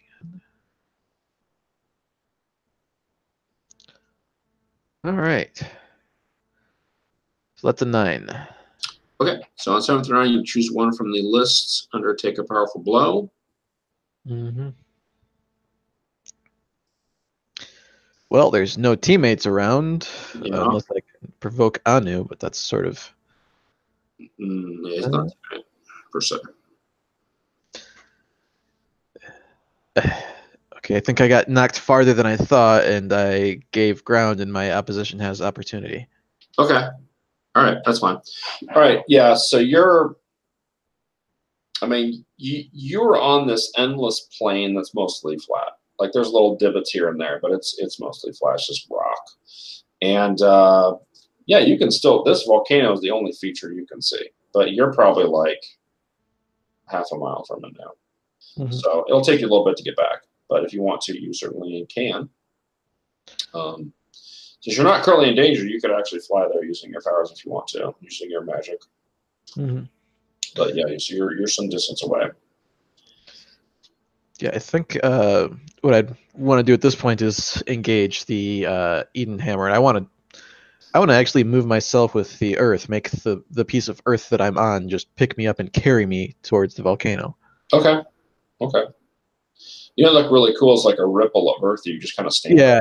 Like I'm like on a piece of Earth that like separates out, and then the ripple just carries me forward. Yeah. Okay. Cool. Yeah. That sounds cool. All right. So you're moving back towards the volcano. All right. Okay. So let's switch back to Pulverize. So Pulverize, you are wandering these lava tubes. Mm-hmm. What do you want to do? You're not finding any more rooms. You're just walking through these tubes, and it's not they go on forever. Does it seem like any of the caverns? Do any of them seem to come upward? If I'm suspecting this may be a volcano. Yeah. Yeah. So as you're walking along, you will see branches go left, right. Some will go up or down. So is there a particular direction that you'd want to go, or keep going straight? Which one goes up? We'll just say that as you're walking, you can pretty much any of those directions will work. So if you want to go up, you can certainly go up. Okay. Yes, I would like to do that. All right. So we'll say that you can leap up into this. So this thing is not real climbable for a normal person, but of course you can like punch holes in the ground to kind of climb. That's what you'll have to do because this thing is pretty vertical. But sure. You can leap up to it and then just start, like sticking your the fingers in like they do, sometimes. So yeah, so you're able to climb up this lava tube. Okay. And eventually it goes up into another kind of a similar passage. However, when you get close to the top of this kind of vertical tube, you do hear some talking of some kind nearby. It's faint, but you don't recognize what it is. It's some kind of babbling that you don't understand. Okay. I'm going to sneak up in that direction and see if I can get a view of who's doing the talking. Okay. All right. So as you emerge from the this vertical lava tube, you see a humanoid figure, normal size, kind of walking in your general direction, kind of backlit by this larger cavern behind them and stuff going on in there. So somebody's walking towards you, not terribly quickly, but someone is definitely walking in your direction. And then behind them in this giant cavern, you see some stone kind of creatures walking around and this big purple energy in the middle of this circle. Wow. Okay. Well, I'm going to I'll see if I can get closer to the energy circle. Okay. Well, there's a figure between you and the circle. There's somebody Oh, okay. in the passageway that leads to the cave. So whoever this is between you and the cavern. Okay. I'll I'm just going to take the direct approach and just run up until I get close enough to identify whatever that figure is. All right. And it's Latria. Yeah. Oh. Glad it didn't take a charging leap. Oh, okay. Well, she cleared afraid, so. But Yeah. You get it back. Yeah. No. I'm kidding. All right. So you guys are back to you guys are at least together. Oh, glad I didn't lose you in some what's it dimension or something. Oh, thanks for that. Yeah. Thanks for that. Okay, I think I know where Enki is. I think I felt where they are. Oh, just keep going. And she points at the direction. 8. Just keep going, and we'll find them, and we can just get out of here. Whatever nonsense is happening here. Are you okay? Yeah, I'm fine. I haven't check this out. Look what I found. I show the amulet. Okay. Yeah, so I heard her dad. Apparently I think her dad. I heard a voice. I heard her dad's voice, and he said that we need to unite these amulets in order to free him. So I'm looking for amulets, but I haven't seen any others. Have you seen any around here? I've not seen any amulets. I'm kind of moving as quickly as I can. I didn't see anything. Oh, okay. I think his dad is not the best, right? Oh boy, I haven't met him yet. What do you know about? I mean, what do I know about him? Do I know about the whole supervillain thing? Yeah, I think you would know that, but you wouldn't have any in-depth knowledge about him. All right. Yeah, I did. Did I in my masquerade research, did I come across any tales of massive sacrifices to Anu or anything like that? I don't know, Blaine. What would he know about Anu? You mean the mythological Anu, or do you mean the supervillain? I'm guessing I would only know about the mythological Anu, so take that as you will. So the mythological Anu, you would know that he was sort of like a little bit of dictator of the gods. He had sort of like the Titans were in Greek mythology, where one was eating all his children and Zeus killed him. It's sort of a similar story to that, and not coincidentally, Enki is the figure in Babylonian mythology that kills Anu. That's right. God. Well, so there's definitely some hostility there, or some irony, or something, and then also that in mythology, Anu is not a great figure. And then obviously that he's a supervillain in this time period. Although what details depends on how much about I think it's the Silver Age that he was a part of, or yeah, I don't know. He could be kind of, depending on how old you want him to be, he could be Bronze Age or Silver Age. I'm thinking he's retired, but just retired. So yeah, that could be silver. Yeah, probably more likely to be silver if he's retired. So okay. So yeah, Pulverizer would just say, yeah, he's kind of a dick. Yeah. So if we need to free him, we'll cross that bridge when we get there. But Enki's our priority. Get her and then get out of here. Yeah, absolutely. Anyway, they'll know more about this amulet stuff anyway. So I'm all for rushing along with you to where you're sensing. All right. So where do you guys want to go? So when I sense of where Enki and Pulverize are, do I still have a sense of what direction Enki is at? The only thing you really got was nearby. That was it. So you know that there's kind of a distance limit on how far you can sense people, and you were able to sense both of them. So, but direction-wise, you don't know at this point. Okay. You also have whatever's going on behind you that you could deal with too. Yeah. Pulverize there. Okay, I think I like. All right, there's a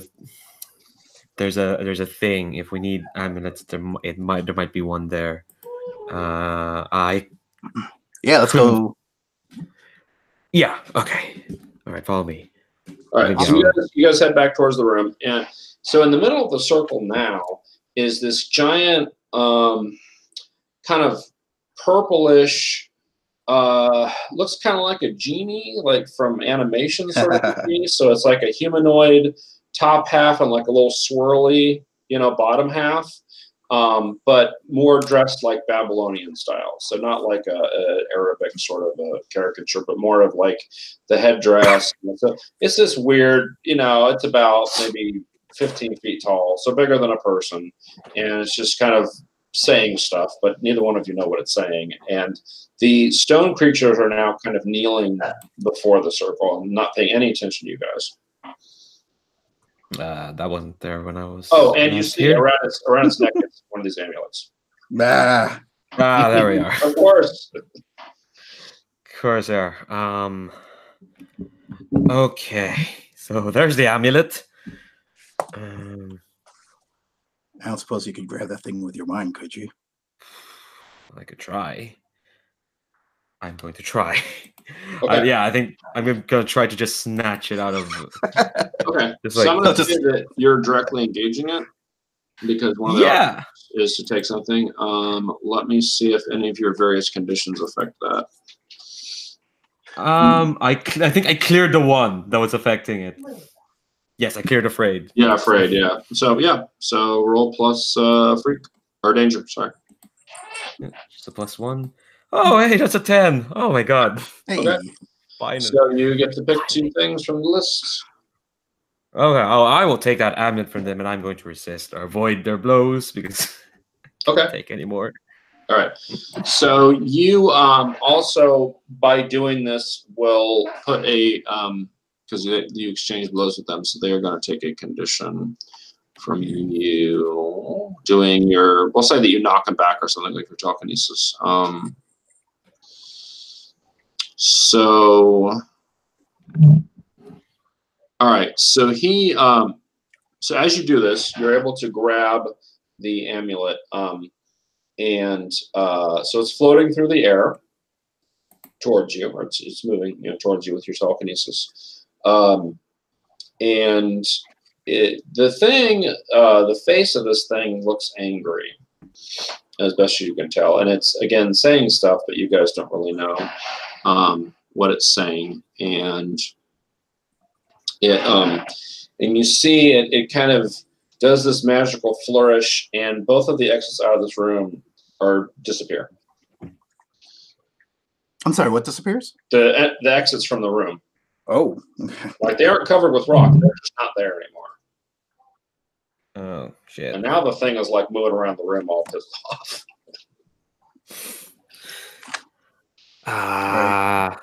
Oh, go on. Oh yeah, I was gonna say I can head off the rock creature things. Yeah, they've also gotten up. They're kind of like looking around, like they're gonna maybe do something. Throw them at him. That's a good idea. Yeah. All right. So you want to pick one of them up and throw them at the? Yeah, like bowling ball style. All right. So we'll just we'll just directly engage, I guess. Sure. Ooh, okay. Well, there's a 4 plus. I guess I got a 5. Okay. Now, real quick before we get to that, what do you do, Latria, with this amulet that's floating towards you? Like it's still floating through the air. I think I'm gonna grab it. Okay. Like just like so I don't have to concentrate on holding it. But all right.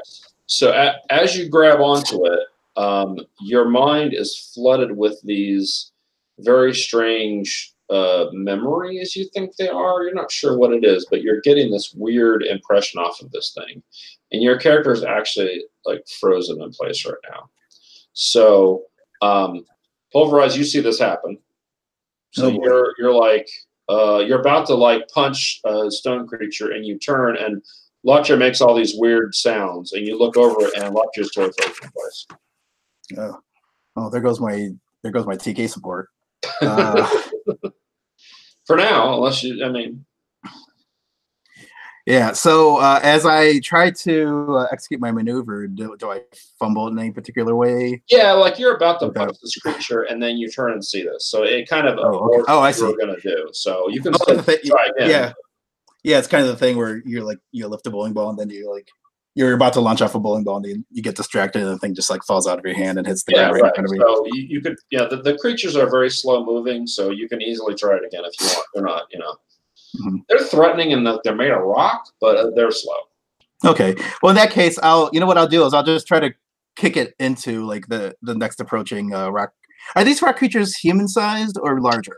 They're the size of a big human. They're not Okay. like super tall or anything. They're like maybe 6.5 feet, 7 feet tall. Okay. Yeah, I'll go ahead and do that. I'll try to just basically kick the one that I dropped and try to like kick it into to collide into like I don't know, hopefully 2 or 3 others that are close by. Okay. Well, there's only 2 left because Latria destroyed one of them. Oh, okay. Oh, great. Yeah. So okay. This is before you met up with Latria. So okay. So yeah. So let's go ahead and directly engage again. All right.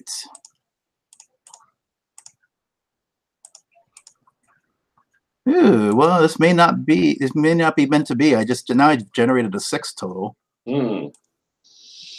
Well, you do have 1 team left that you could use to get yourself out of a mess if you want, and technically you are helping Latria, so it would not be selfishly. Yes.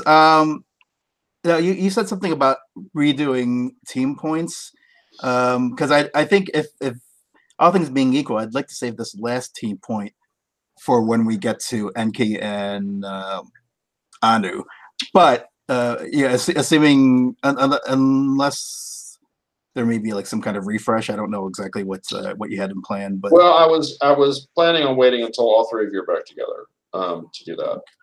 But, okay, because there's really in that case, yeah. Okay, well then maybe I will go ahead and use it since I am, the last line of defense, the first, last, and only line of defense for Latria. All right, good. But yeah, I'll pick that to a 7. Okay, all right. So you trade blows with the we'll say the stone creatures. So they kind of come up to you and they're trying to harm you. So what do you so which of these options are you picking from their list? Yeah, I think let's see. I think I will want to. Let's see.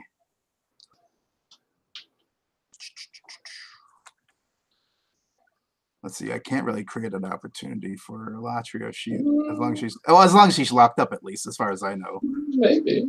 Okay. Yeah. I guess I could provide an opportunity for her to shake off whatever is gripping her, if nothing else. So here's what I'd like to do. I would like to go ahead and continue deploying the in a China shop move. Okay. So I will cause significant collateral damage to the environment. Okay. To choose an additional option. So I will go ahead and avoid their or resist their blows and create an opportunity for my ally. Okay. So we'll say that you in order to do this, you'll have to kind of wreck some of the walls and stuff in here. This room is not as big as the one you started in, so this one's a little smaller.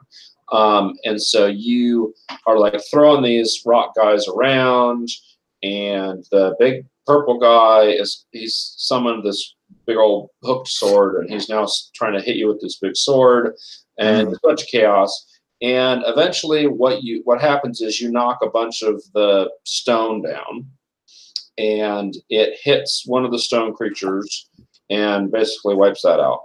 But it also hits Latria, who's standing there motionless. So Latria gets to take a powerful blow, and then you're freed of your paralysis. Oh, yay. What conditions? So roll low, and then you'll be freed of your paralysis. Oh, come on. That's not low. That's like the opposite of low. A 10 is not low. No. So, all right. So you get to choose one from the 10+ list or 2 from the 7 through 9 lists. You know what? Since I'm playing a Nova, it would be nice to not nice, but you might as well lose control of yourself or your powers in a terrible way. Okay. All right.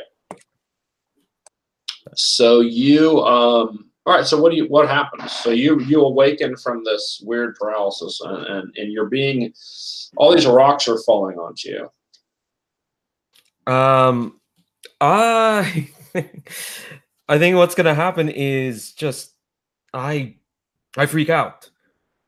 Just all this rocks just kind of hit me and whatnot. So what's gonna happen is this kind of like this telekinetic wave just bursts out and kind of starts smashing against everything else, against this entire cavern, Okay. and kind of like just starts just like pushing things away from her.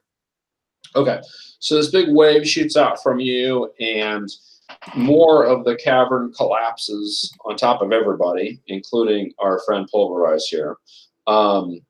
And so it doesn't hurt Latria. So I'm imagining that you're kind of in the middle of all of this, so it's coming away from you, right? So the rocks and stuff just kind of every direction. There's just debris, and whatever else is left in here is just obliterated by this burst of power that comes from Latria.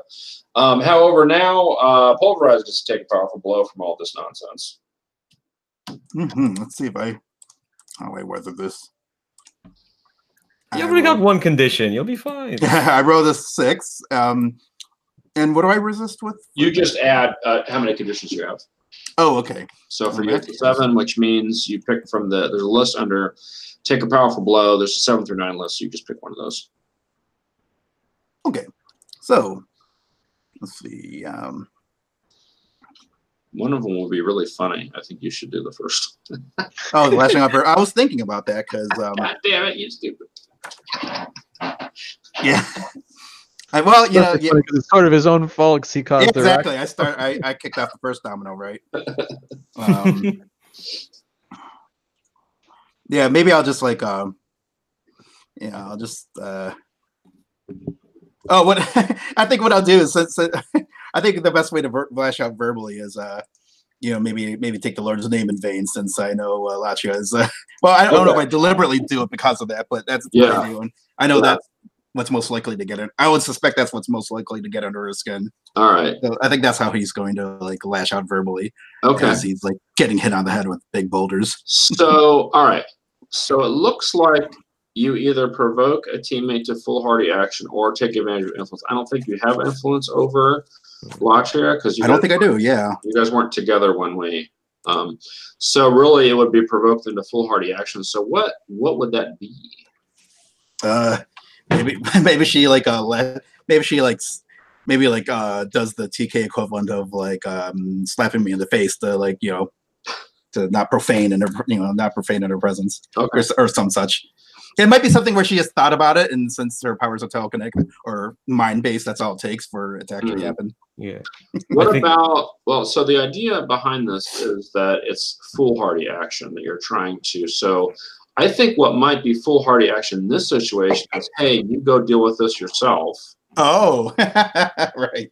Right. Because because we do have Enki to watch out for, if nothing else. Right. So you go find Enki or whatever. Meanwhile, Pulverize is buried in rubble. So, how does Latria respond to this? Yeah, I think I'm distraught enough. Like, yeah, you took the Lord's name in vain, and it's like, well, go find Enki. I was like, okay, fine. Yeah, no, that's all I want to do. I just want to find Enki. Okay. So, do you go off by yourself? Yeah, I'm just. Okay. All right. So you notice as you're wandering off, you've got this amulet, and like Pulverize, the symbol of the amulet is actually like burned into your hand. Again, it didn't harm you per se, but you do have this symbol like into the flesh of your hand. So you each have one of those. So, all right, we're gonna take a break for about 10 minutes. And we'll come back and see what happens next. Okay? Okay.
All right.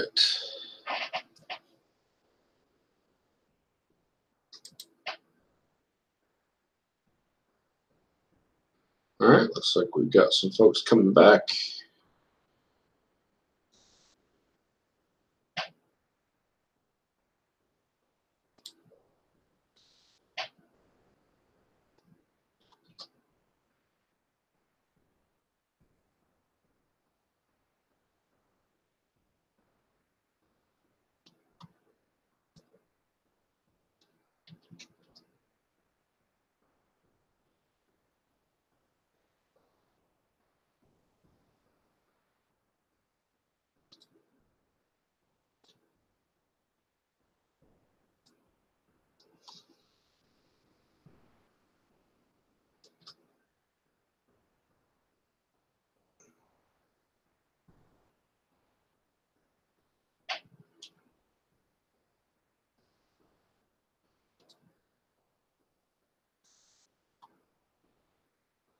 All right, looks like we've got a Blaine and a Michael slowly returning here. Just waiting on Leandro.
All right, well, let's go ahead and get started here. I'm not sure where Leandro is, but all right. So let's go back. Oh, there you are. Okay.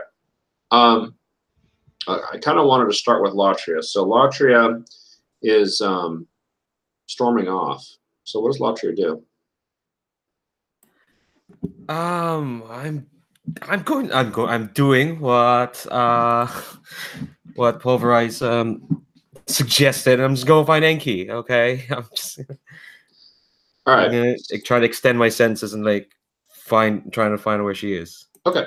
So you are able to, using a combination of your telepathy and flying, using your telekinesis, you're able to follow a couple of different lava tubes and get to the surface of this volcano. You still are very faintly sensing Inky. It's actually fainter than it was before.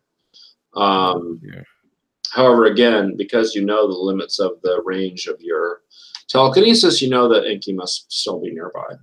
However, when you reach the surface of this volcano, the caldera, the top of this thing, there's lava all over the place, very hot. In fact, when you emerge, there's probably this wave of heat that kind of, it doesn't knock you down, but definitely would stun you, for the moment. And the middle of this caldera, this lake of fire at the top of the volcano, is a small rocky island. On the island is standing Tiamat. So this big, 30-foot, I think it said 40-foot, 40-foot tall dragon with 7 heads. And it's doing something. You also notice that kind of near the dragon is this this purple sphere of energy that's probably, in its presence, very small, but it's as big as a person. And it's just kind of glowing and kind of just hovering in midair right in front of right in front of Tiamat. And then opposite from Tiamat, also on this island, is Anu, who you've seen before. And Anu is suspended in the air, about 10 feet off the ground, and there are bands of energy around both arms and both legs and neck, and just kind of suspended in midair.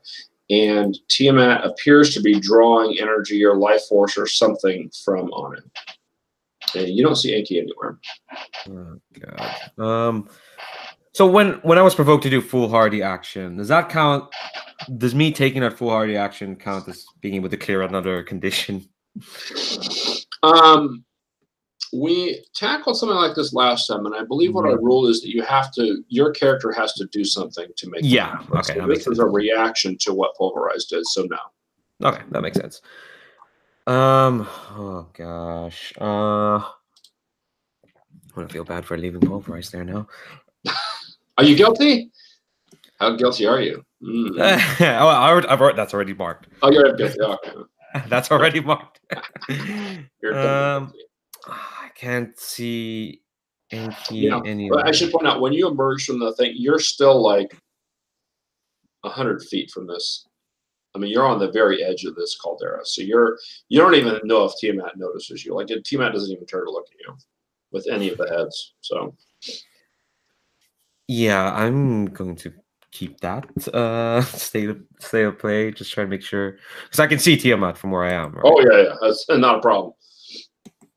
There's probably some haze because of the heat, but yeah, it's very obvious. Yeah.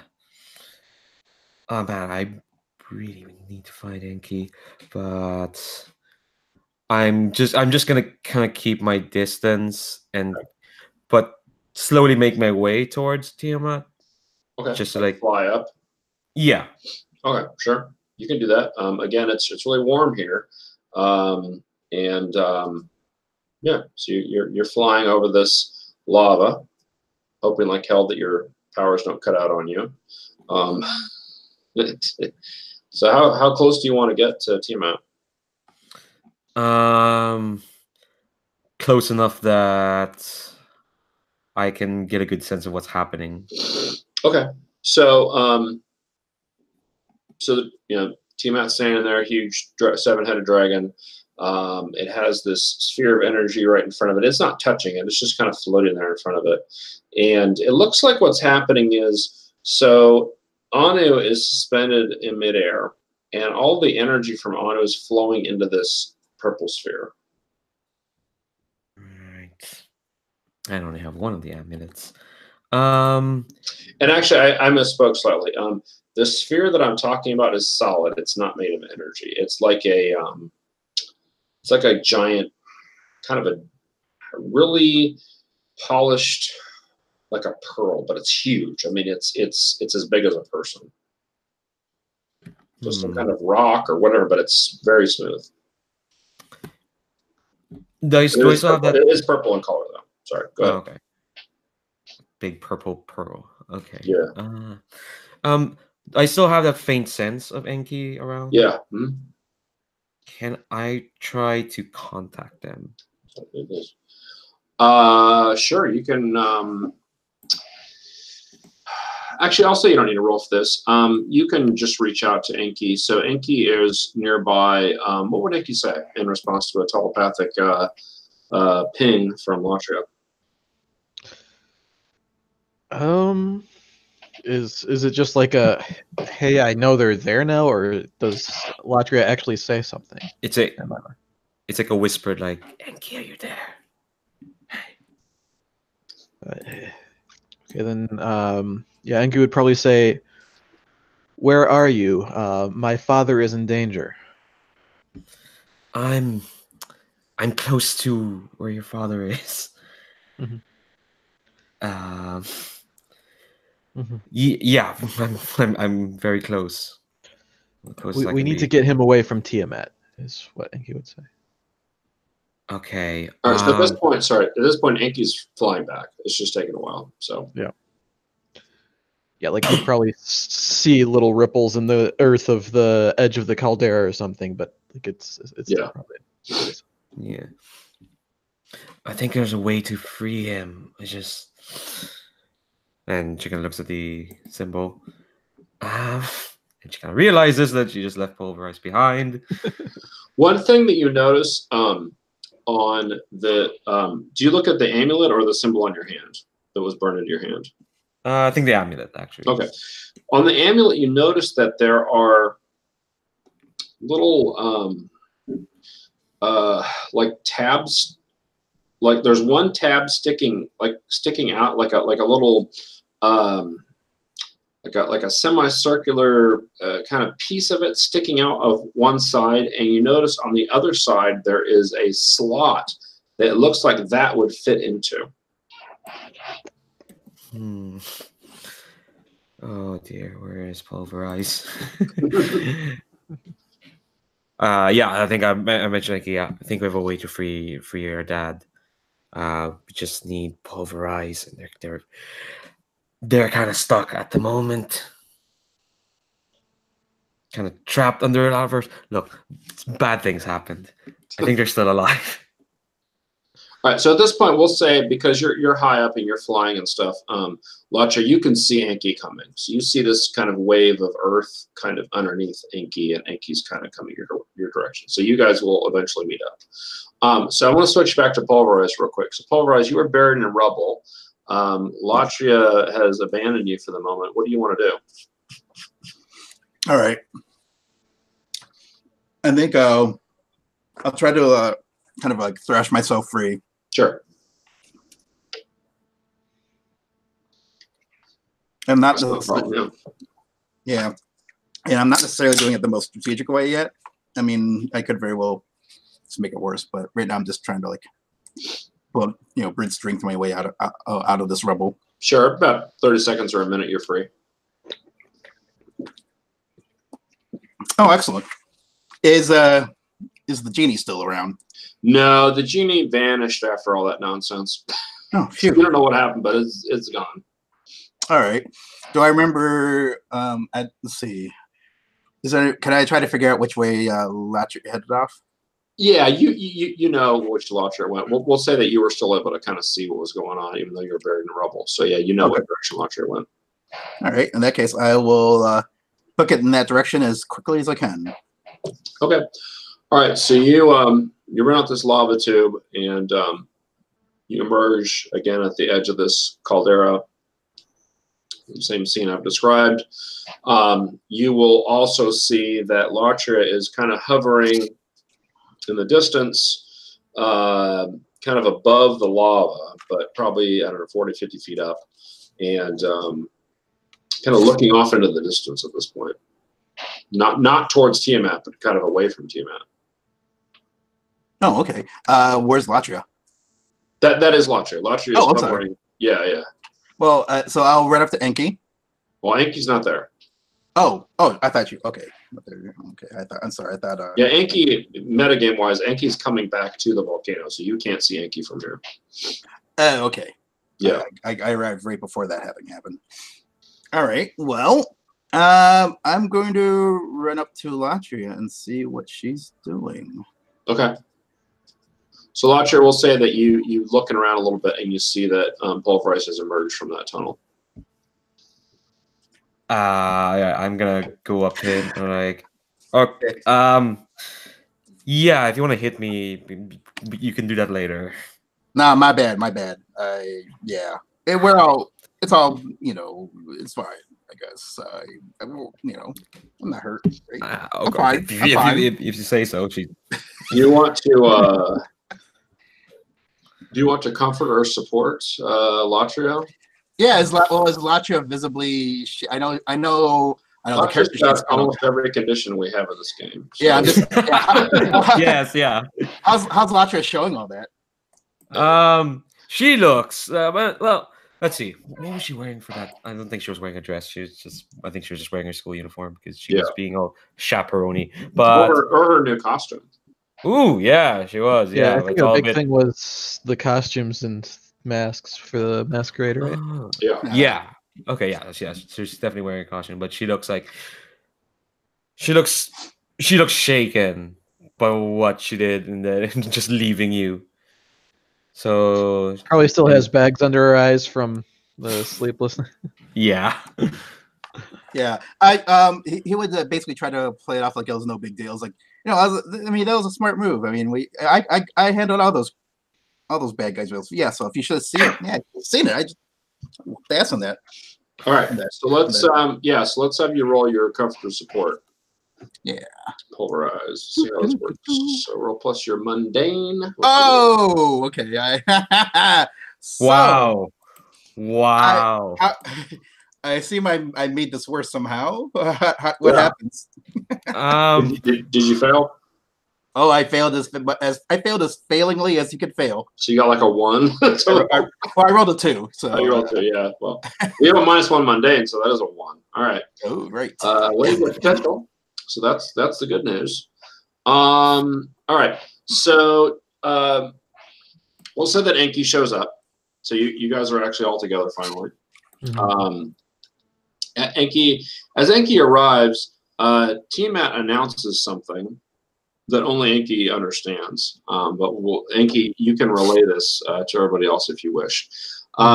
Tiamat says, through this sorcerer's life force, I will destroy the world. And Enki, you now realize this thing that's this purple rock or whatever the hell this is. That's the void sphere. That's the thing that was taken from Anu's lab. Okay. And he's using it to draw out Anu's life force into some kind of elaborate something that's going to be bad for like the whole Earth. That's the impression you get from what he says. You guys also notice that Tiamat, around one of its heads, or on one of its necks, right? It has 7 necks as well as 7 heads, has an amulet. What? Damn amulets. Metagame wise, Enki has no idea about really. Right, Enki has not seen any of these before, yeah. But Latria and Pulverize certainly have. Yeah, and I think I pulled mine out. You pull yours out? Okay, so Pulverize would see that because it looks just like the one he has. I don't think he's seen Latria's before, or he has, but from a distance. That's right. Yeah, so is that what I think it is? Yeah. So Pulverize, you notice when you look at your amulet, it looks very similar to Latria's, except that the tab and the hole are in different places on the amulet. So it looks like you could stick them together if you wanted to, but there'd be something missing. Like there's a missing, like there's a missing piece that's attached to him. Yeah. So if you push these two together, there'd be a tab and a slot that are empty. Well, I think that's got to be the missing piece up there, right? Yeah, just have to fight a 7-headed dragon. Fumbling these are 2 amulets together, and they're not fitting. So no, you can fit these 2 together, but they do. Okay, yeah, they fit together, but it's obvious there's a missing piece. Yeah. Okay. Does it look like there's just one missing piece, or does it look like there's? It looks like it forms a triangular thing, so that whatever's missing is at the top. Enki, do you recognize this? No, you don't. I think you already said you didn't. Right? Well, he has. No, I had no idea about the amulets freeing my dad. Okay. I wasn't there for that. But as far as Mesopotamian mythology and amulets and stuff, Enki might have a clue if there is such a legend. Yeah. So anyway, your dad kind of told me that we need to put these amulets together to free him. I guess with that prompting, Enki would take a look at the amulet, examine the imagery on it, and see if they recognize anything. Yeah, the only thing that you would recognize is that there's writing on the amulets that kind of goes around in a well, it would go in a triangle except that a piece is missing. So what does the writing say? It mentions Gilgamesh. So something Gilgamesh, but the rest of it's obscured by the missing piece. So it looks like it's a boon or a shield or something of Gilgamesh. Okay. No. Yeah, I think Enki would relay that. It's like it doesn't make any sense. There's with the piece missing, but it's talking something about Gilgamesh, who was, there's this whole thing that my dad's into, and I've sort of taken it up as well, I guess. But is Gilgamesh like an uncle or something? I guess more of like a nephew. It's all weird. Don't read into it too much. But well, whatever the third piece is it? You don't think it's that? And she points at the amulet thing on Tiamat. Probably is. It's definitely that. Yeah. Yeah. I can get there and grab it. I think I should be able to hold Tiamat for a little bit. It's not going to be for long. They're much stronger than I am, but I also have one of my father's most powerful artifacts, the Hammer of Eden. It should be able to leverage things in our favor. Just, I don't know for how long. We just need to free your dad. So as this is happening, as you guys are examining this and looking at the situation, this giant wall of lava just rises up out of the volcano and is now kind of blocking your view of what's going on in the middle. So this wall of lava surrounds the island. And to that, Enki would probably, I think this is actually a fairly mundane use of the of the Hammer of Eden. Just disrupt that, because that's fire and earth. That's elemental. So let's real quick, now that you guys are all together, let's do the team mechanic. Mm-hmm. So I believe the pool is gone, right? Because you used it. Yeah. Okay, cool. So, all right. So we at the start of the session, or now, we add a 1, right? Mm-hmm. When you enter battle against a dangerous foe, we're going to add 2. So totally, so that's 3. Mm-hmm. Who's the leader? This is all about Enki's dad. So okay, does Enki have influence over the other 2? I believe so. Yes. Yeah. Probably. Yep. Okay, so that's 4. Does everyone have the same purpose in the fight? This time, yes. Yeah. That's probably fair. At this point, it's following Enki's lead and save Anu. So yeah. Yeah. So that's pretty 5. much. Yeah. Does anyone stop the end of the world too? But yep. Does anyone mistrust the leader or the team? Nope. No. Okay. And I don't think you guys are ill prepared or anything. So that's 5. So that's plenty. All right. I don't think you'll go through all that, but we'll see. All right. Yeah. So there's this big wall of lava, and who knows what else is going on in here.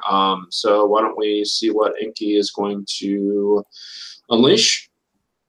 I think Enki is just going to, as it starts rising, just completely try and retake control over it and direct the wall of lava to rush at Tiamat.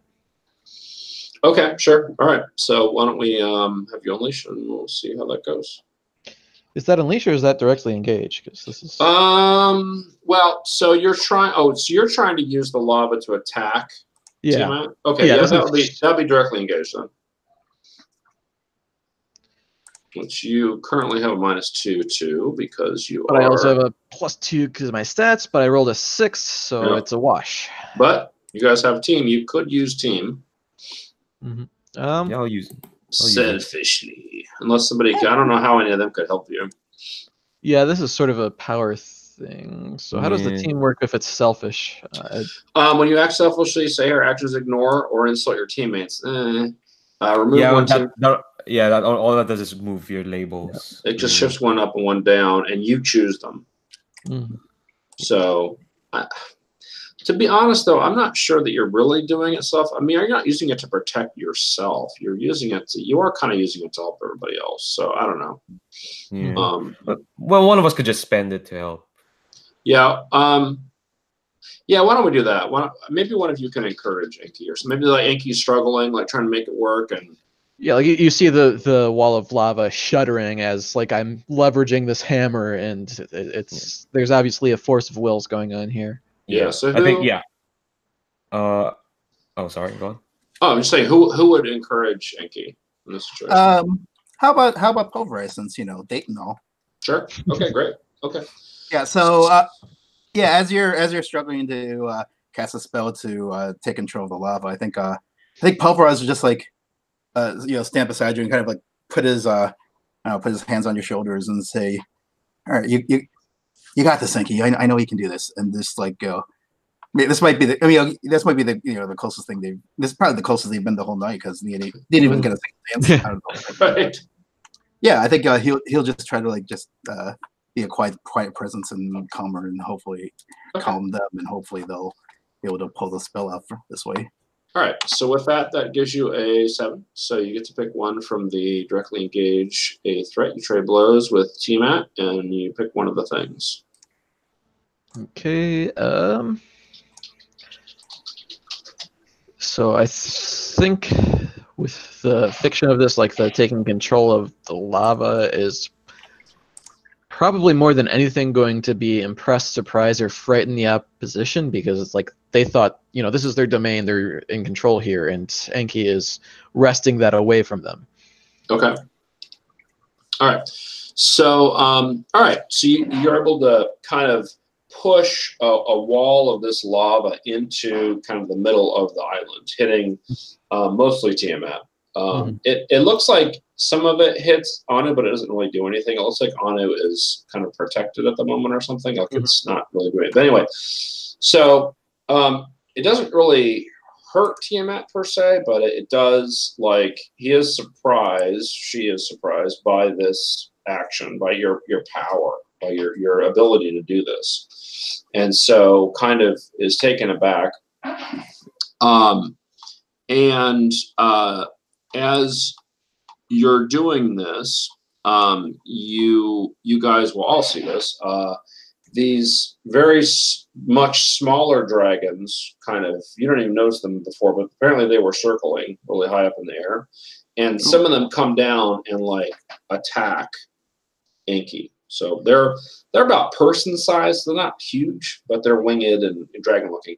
And they come down and just like grab, like just dig their talons into Enki. So Enki, you need to take a powerful blow from these dragons grabbing onto you and tearing at you.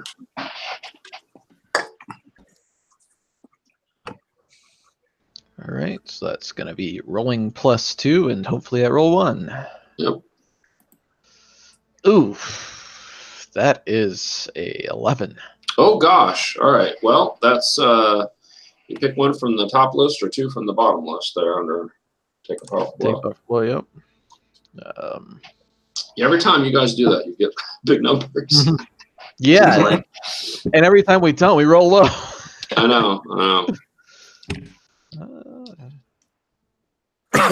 Does that count for potential, or is that I don't know? No, it's only on a miss. Okay. It's on a miss, yeah. Oh, okay. So when I succeed at taking a powerful blow, okay, I see how it goes. Yeah. Let's see. I think there's a playbook that does get potential when that happens, but it's like a weird, like I don't think it's definitely not yours.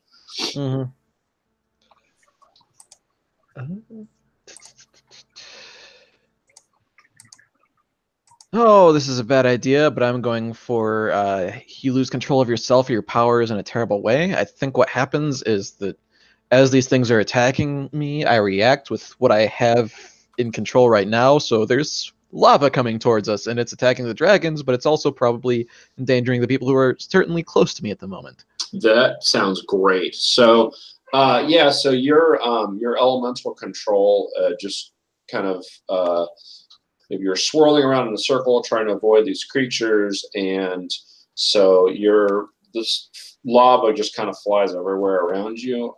So we know that Pulverize is next to you, or was next to you, kind of encouraging you. I think Latria is probably also somewhat nearby, but maybe a little bit less affected by this. So let me think about how I want to do this. So, all right. So the way this looks right now is that Latria is going to get hit with some lava, and so is Pulverize. Pulverize, you could choose to try to get in the way. so that Latria doesn't get, because Latria is not as tough as you are, clearly. So you could try to get in the way, and so that Latria doesn't get, burned by this. Do you want to try to do that? Is Enki threatened by the lava at all? No. Okay. Enki's kind of like spinning around, and it's coming out from Enki. So no, Enki's okay. I see. Yeah. All right. In that case, yes, I'll definitely want to try to shield Latria. All right. So let's do defend, which is you roll plus savior. You have only insecure as a condition, so I think you're okay. Oh no, yeah, it's -2. Okay. It's -2 to that. I'm insecure still. Oh, okay. Yep. Still insecure after all these years. So rolling. Okay, I've generated an 8 total. -2 is 6, plus savior is 7. Okay. Okay. So that gives you. Oh, okay. So you do it. So you're able to. Oh, I meant for peace. No, it's an NPC threat. So so you keep them safe. So Latria, nothing happens to Latria, but you have to pick one. You either expose yourself to danger or escalate the situation. I think I'm going to, because I'm a bull, I'll go ahead and escalate the situation. Point of order. I think when you're defending on a hit, don't you get to hold one? The there when it matters thing. Yeah, you when you hit, you keep them safe, and you can choose one of those 3 as well. Just on the 7 to 9. Yeah, that's a bull also move. Yeah. Oh, right. So you hold you can do one, and then you can spend it. I was wondering what this list was for. Okay, that's what that's for. Okay. So they can anyway, choose from the list. Yeah, so you do have to pick one. You either expose yourself to danger or escalate the situation first, and then you can spend this hold if you want to for something else. Okay. Yes, I'll go ahead I will choose to escalate the situation. Although I do keep Latria safe, and I get to choose one of these 30. Yeah. Oh, I'm sorry, I misread it. So on a hit, you keep them safe, and you choose one from this list. On a 7 through 9, you expose yourself to danger or escalate. So you do get one of these things below, but you do have to expose yourself to danger or escalate. Okay. I am going to. I'd like to clear the condition because getting this penalty to continue defending is a real buzzkill. Okay. And I assume I can clear one of my conditions as well as someone else's. It just says A, so sure. All right. I'll say that all this defending is reassured myself of my capabilities. Okay. I'll remove insecure, and the situation is now escalated somehow. Okay. All right. So So you you jump in the way of all this fire and lava and stuff, and so you are not harmed by it, and you protect Latria from taking further damage. However, you have attracted the attention of the big dragon, who kind of reaches out with a draconic claw, and you go like flying through the air into this claw, and then so it uses like magic to kind of pull you in, and then it grabs a hold of you. So now you're in its grip. All right, Latria. Can I see the amulet on the? You can see it. It's around the neck of one of the heads, but you can see it. Yeah. Can I spend my one remaining burn to use move so I can get to the amulet? Totally. Yep. Yeah. So spend one burn to move to any place you choose within the scene, breaking through or slipping past any barrier. So I think it's very much just gonna go straight for the amulet and try and grab it off the dragon. Okay. How to get out of there, we'll see. Yeah. So this allows you to get to it. So you're now in front of this big dragon. Now, how are you gonna grab a hold of the amulet? Sorry. What's the dragon doing like around? It's this. Is it? Well, it's still, so some of the heads are still chanting and stuff, like it's trying to continue this, whatever this thing is it's doing with Anu, but some of them are now distracted by you guys. So it's kind of split its attention between finishing this spell and dealing with you guys. So that's what it's doing. So I think since once it's distracted, I am just gonna try and rip the amulet off its neck. Okay, so that sounds like directly engaged to me.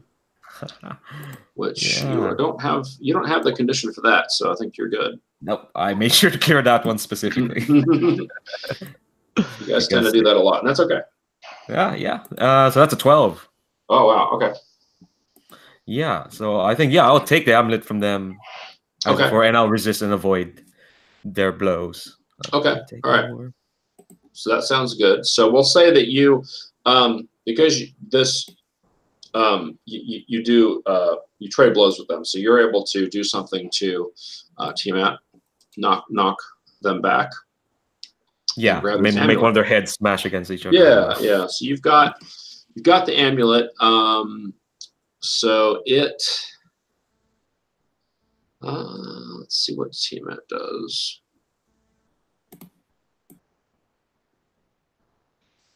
So it is. So only Enki really understands Tiamat because it's babbling. It's talking in the Sumerian language, but it's talking about you've ruined everything, and if you free this Anu, he will just ruin your world and all this stuff. So he's basically just yammering on about that kind of stuff. So nothing specific, but he seems pretty pissed off and frustrated about what's going on. So you've got the amulet. So you've got that piece of it. Yeah, where are the other two? The question is, who had the other two? I think I still have mine. Or did I? No, are both of them with pulverized? I thought it was pulverized who joined them. Is that correct? Yes. So that means Pulverize has the other piece, and he's currently in the dragon. Well, all right. So Enki, what do you want to do? Latria has basically moved right in front of the dragon, and Pulverize is over there too. Not of his own volition, but he's there. Yeah, I think what I now want to do is I want to switch back to controlling Earth, and I want to try and raise up the ground on this island that Tiamat is standing on, and have pillars of Earth just ensnare the dragon and stop it from moving. Okay. Okay. So. And that'll give my friends time to act, hopefully. I think that's directly engaged still, right? That sounds about right. Still haven't cleared that condition, so it's rolling +0 instead of +2. Yep. We'll go for it. That is an 8. Okay. So you trade blows and pick one from the list.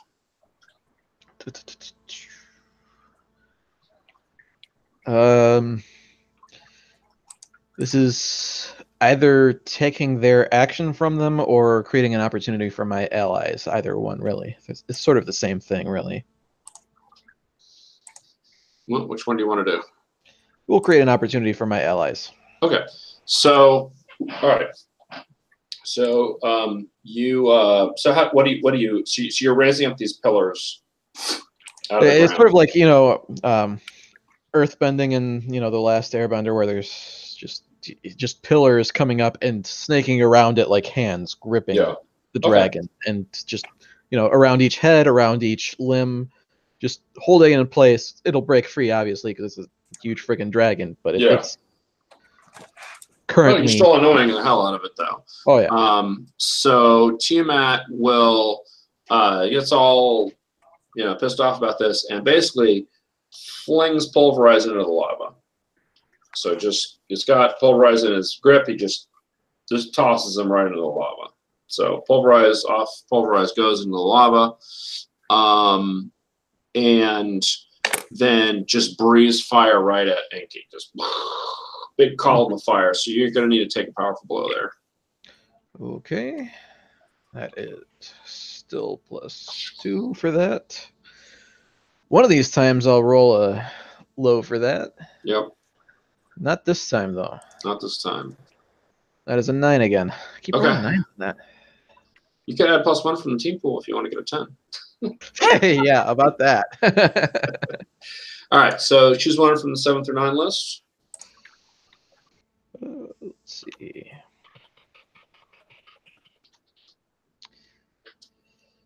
I think this is going to be a moment where, like, this fire is coming at Enki, and Enki is just, raising up the hammer and is going to struggle past the pain and mark 2 conditions. 2 conditions. All right, that's pretty ballsy. All right. So we are going to go with hopeless and insecure. All right. All right. So, all right. So you're basically hit with this column of flame. You go flying off into somewhere nearby. Am I flying? I don't think I'm flying off. I wouldn't think, because Well, the I'm like, blast. standing against the pain. The blast pushes you, is what I'm saying. Okay. Yeah. The blast just pushes you away. So you go off a little bit and you recover. Latria is still standing in front, right? In front of Tiamat? Yeah. Well, Pulverize has flown off. I'm just standing there like, oh shit, I need to get the Pulverize. Meanwhile, these columns are coming up in front of you and you're like dodging them and stuff. Yeah. I think I'm going to take this up. I'm going to try to charge up again. Okay, sure. So +3. So hopefully it'll work out. Because if not, I might just get knocked out. Right. I think you will, right? If somehow roll a 6-, okay, I'm gonna be knocked out. But I'm gonna try to charge up. Okay. Wow. Guess what? Get. Oh, I see a pair of 1. I had to actually look at your reaction. I'm like, what did you roll? Okay. Wow. Well, good luck. I'm gonna go. All right, so you're standing there.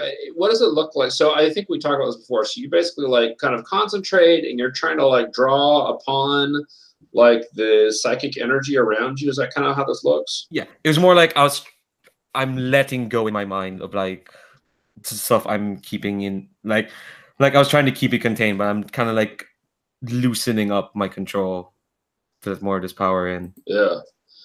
All right, so Enki, you hear this because, I mean, you all hear it, but Enki knows that this Tiamat basically says foolish mortal and just steps on you. So you are definitely knocked out because you're going to take conditions. So you basically get smashed by the Tiamat. So, and you're currently under it keeps you there because why not? So you're under its foot. So we're basically me and Pulverize have traded places. Well, yeah, but you're in a lot worse shape. So. Yeah. Yeah. All right, so Pulverize, you're in the lava, but you're not harmed because you're harmed. It's uncomfortable, but you're tough. So for the moment, you're okay. You probably should get out of it, though.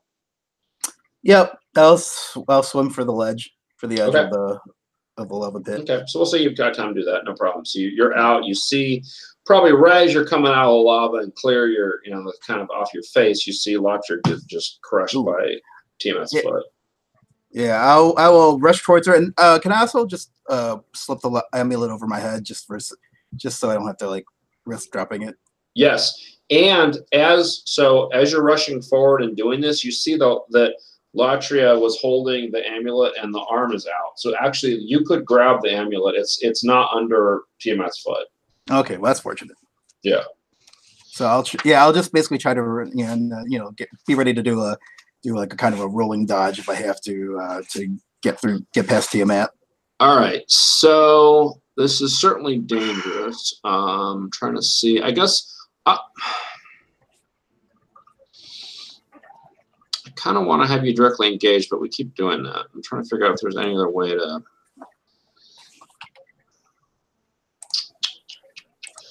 Well, you still have a hold from your defend move, right? I don't think I do. I thought I used it to clear a condition. Did you? No, you got to do that for getting a hit. And then your special bull move was an extra. Yeah, hold. so I think you still have a hold. No, that special move is you can hold one instead of choosing from the list. Gotcha. But he chose from the list, so what? Yeah, okay, so it sounds like he didn't even use that move. That's weird. I don't know. Oh. I think we might have he didn't misread have that. to use it. Yeah. Yeah, okay, sorry. Yeah, I think it's because you're trying to take something, right? So why don't we, I guess I'll have you directly engage. Yeah, the only other thing I can think of is if I had to somehow unleash my powers to reshape the environment. If like assuming Tiamat was like blocking my way to. Actually, why don't we do that instead? Because number one, I don't want to have you keep rolling the same move, but also I think that does make sense because maybe you're using your strength and speed to get around Tiamat. That's what I was envisioning. Yeah, let's do that. Let's do that. All right. So I'm gonna get freaky here. Freaky. I think the roll's the same, but what the heck? Let's do it. Yeah. Yep. All right. It'll look cool anyway. Here we go. Yeah. Okay. Well, I got a 7. Okay. Yeah, I got a 7. All right. So you either mark a condition, or I will tell you how the effect is unstable or temporary. So you get to the amulet. Mm-hmm. Yeah, maybe let me. I think it might be more fun and dramatic if I went for the temporary or unstable option of getting past Tiamat. Okay. All right. So you grab the last piece of the amulet out of Latria's hand. What do you do? I'll try to insert tab A into slot B. All right. So you are able to do that, and there's this big burst of energy. Ooh. And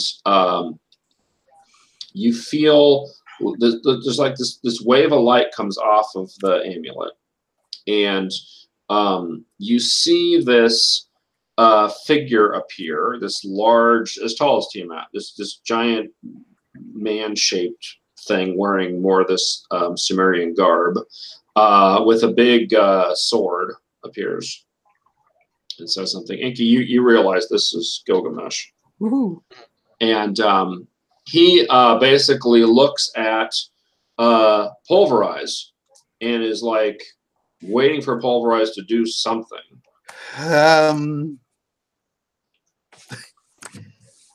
I will like have an idea and like shout something to him, like what? Sure, yeah. What they think he should do based on like the myths and go for it. Yeah.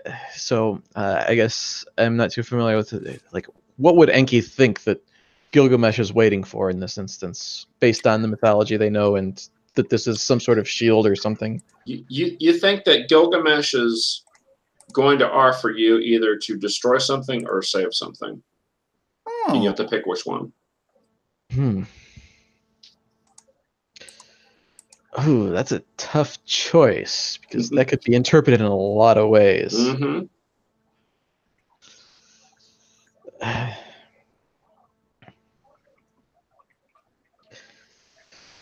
Given the whole history and just everything, I think Enki's going to shout, "Save my dad!" And it's going to like just not going to like give a lot of information because this is heat of the moment sort of thing, but it's just like that's the emotion behind what Enki is pushing for. Okay, so what does Pulverize do? So yeah, as Enki was figuring this out, I think Pulverize was thinking that he probably needs to give some kind of command, to Gilgamesh, or to this being who I don't right. And a beard. Yeah, right. And again, being a bull, being someone who's lived a life of lived a hard life, his inclination would be to say attack Tiamat. But like right when he's about to do that, that's when I imagine he would hear Enki call out to save their dad, and that's when he'll pause and then he'll recognize the even if it doesn't feel like what it doesn't feel like the safest bet to him, but it is Enki's dad, and Pulverize does trust Enki, so he will command Gilgamesh to save Anu. Okay, so Gilgamesh basically grabs Anu and just yanks him free of these bonds. I mean, there's nothing to him. He just grabs the bond. The bonds just vanish, and he says, he looks at Enki and says, "We will see you again," and then they both disappear. So is that Gilgamesh saying that, or Anu? Gilgamesh said that? Yeah. Okay. Anu didn't have a chance to say anything. He's just like, ah. So they both vanish in this big, explosion of light.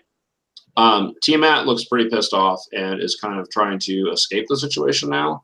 He says, "You will never defeat your destiny," and he starts kind of trying to get away. So, what do you guys do? You've got Latria is now laying there and unconscious on the ground. Tiamat is gone, at least to not standing on her anymore. So, yeah. So what do you guys do? I've got something I want to do unless anybody else has anything pressing. I think Enki is going to shout, "My destiny is to destroy you," and to try and leverage the energy that was already absorbed into the giant pearl. Yeah. And just explode it into Tiamat. That sounds like Unleash Your Powers. Okay. And let's see. You've got every condition there is, I think. Except for one. Except for that one, right? No, you have -2. That's hopeless. Yep. So I've got a -1 because I've got a +1 in that stat. Yep. So this should be Yep. fun. Yeah. Oh, and I rolled a 5. So even if you did use team, that would not do it. No. Okay. So all right. So you focus your magical power on this a void sphere, Mm-hmm. and it starts to hum with power, and Tiamat just kind of like laughs a little bit, like you don't know what the F you're doing, and just kind of teleports away. And meanwhile, the void sphere is like really humming, and just kind of goes bleh.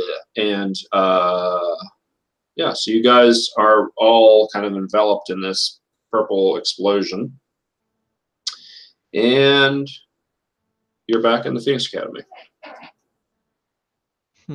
right where you were. So the ballroom is still on fire, and but you're all back, all of you, including Latria, everybody. Who is still unconscious? Yeah, unfortunately.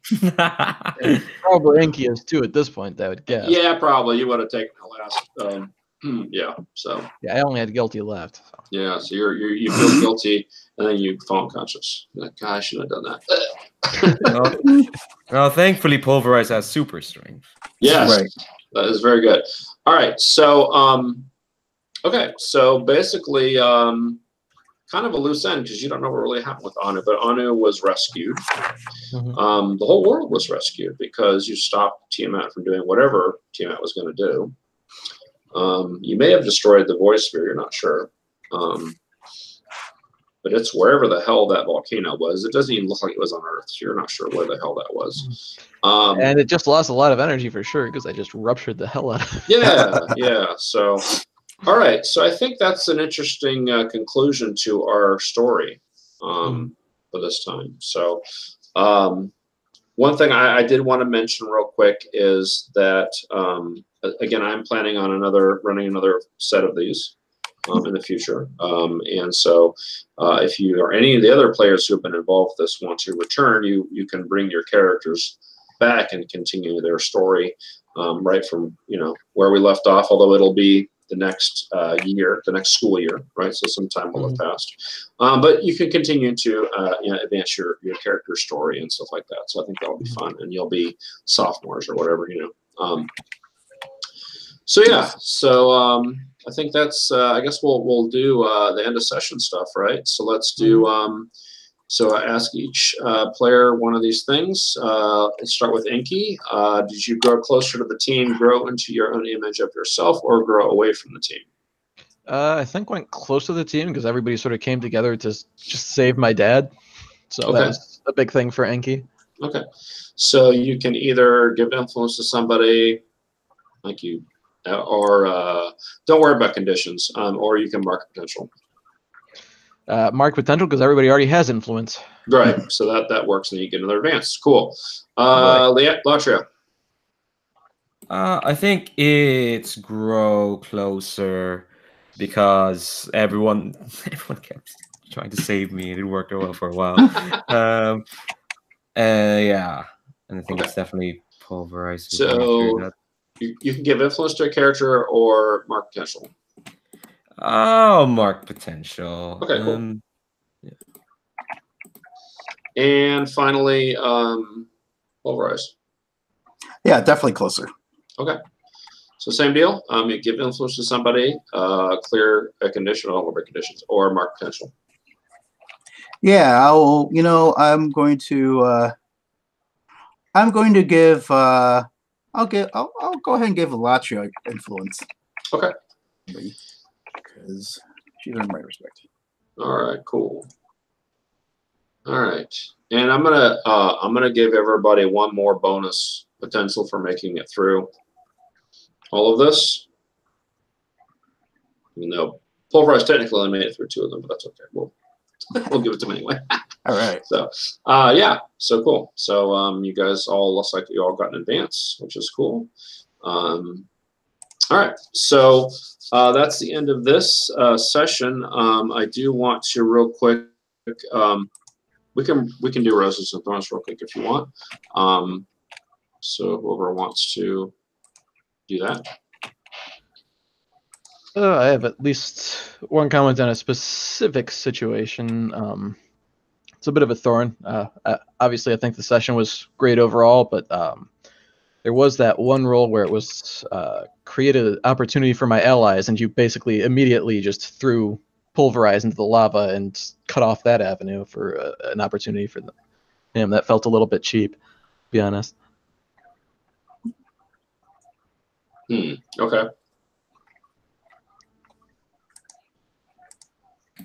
I think my main bummer for myself is a thorn to my frail and fragile body, because I think I missed the session where the most high school pettiness happened, and that's kind Or at least high school drama. I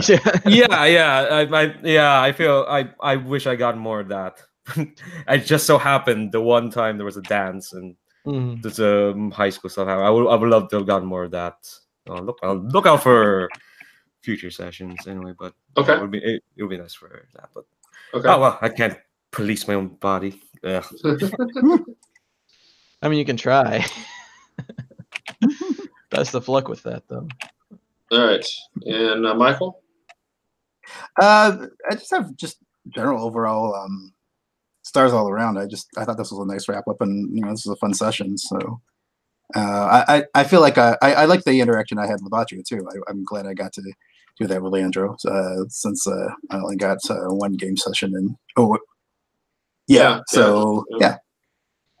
so I appreciate that. Yeah, and the little preamble where we had the catching up with Latria, where they were dealing with all the stuff with Ariel and and a little bit of interaction with Night Lily and Enki. That was some good content, I think. Okay. Yeah, the one thing I was struggling with was making sure that part didn't take up too much time, because I couldn't really involve Michael in any of that. So I was really trying to be careful of how long that took. So I made sure that when we switched, that we go right to Michael and have him do stuff, so that we can, I want to give him a little bit more time, spotlight time back. So yeah, you got a lot of spotlight time there. It was, I think, cool. Did you guys I know it kind of took a somewhat fantasy turn in this session. Were you guys cool with that? I always enjoyed that in superhero stories, so I was cool. Yeah. Did I use enough of the Sumerian stuff? I'm not really an expert on that, so I don't know. I know some of the names. Yeah, there was definitely plenty of Sumerian stuff. All right, cool. All right. All right. Any other comments or anything? Just thanks for running the game, and thanks for letting me join in the campaign. Yeah, totally. I dug it. I know we've played together, Michael. I just can't remember what it was. Yeah, me neither. But I'll look forward to the next. Urban Shadows, because that sounds like.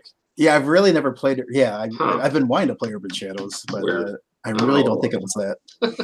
But in any event, whatever the last time was, I'll look forward to the next time. Cool. All right. And I'm going to do a shameless plug real quick for my game, Infinite Galaxies, which will be available soon. Go to infinitegalaxies.net to check that out. I want to thank our players for this session. We had Michael and Blaine and Leandro. And we'll see you guys soon. Thank you. Good. See you, everyone.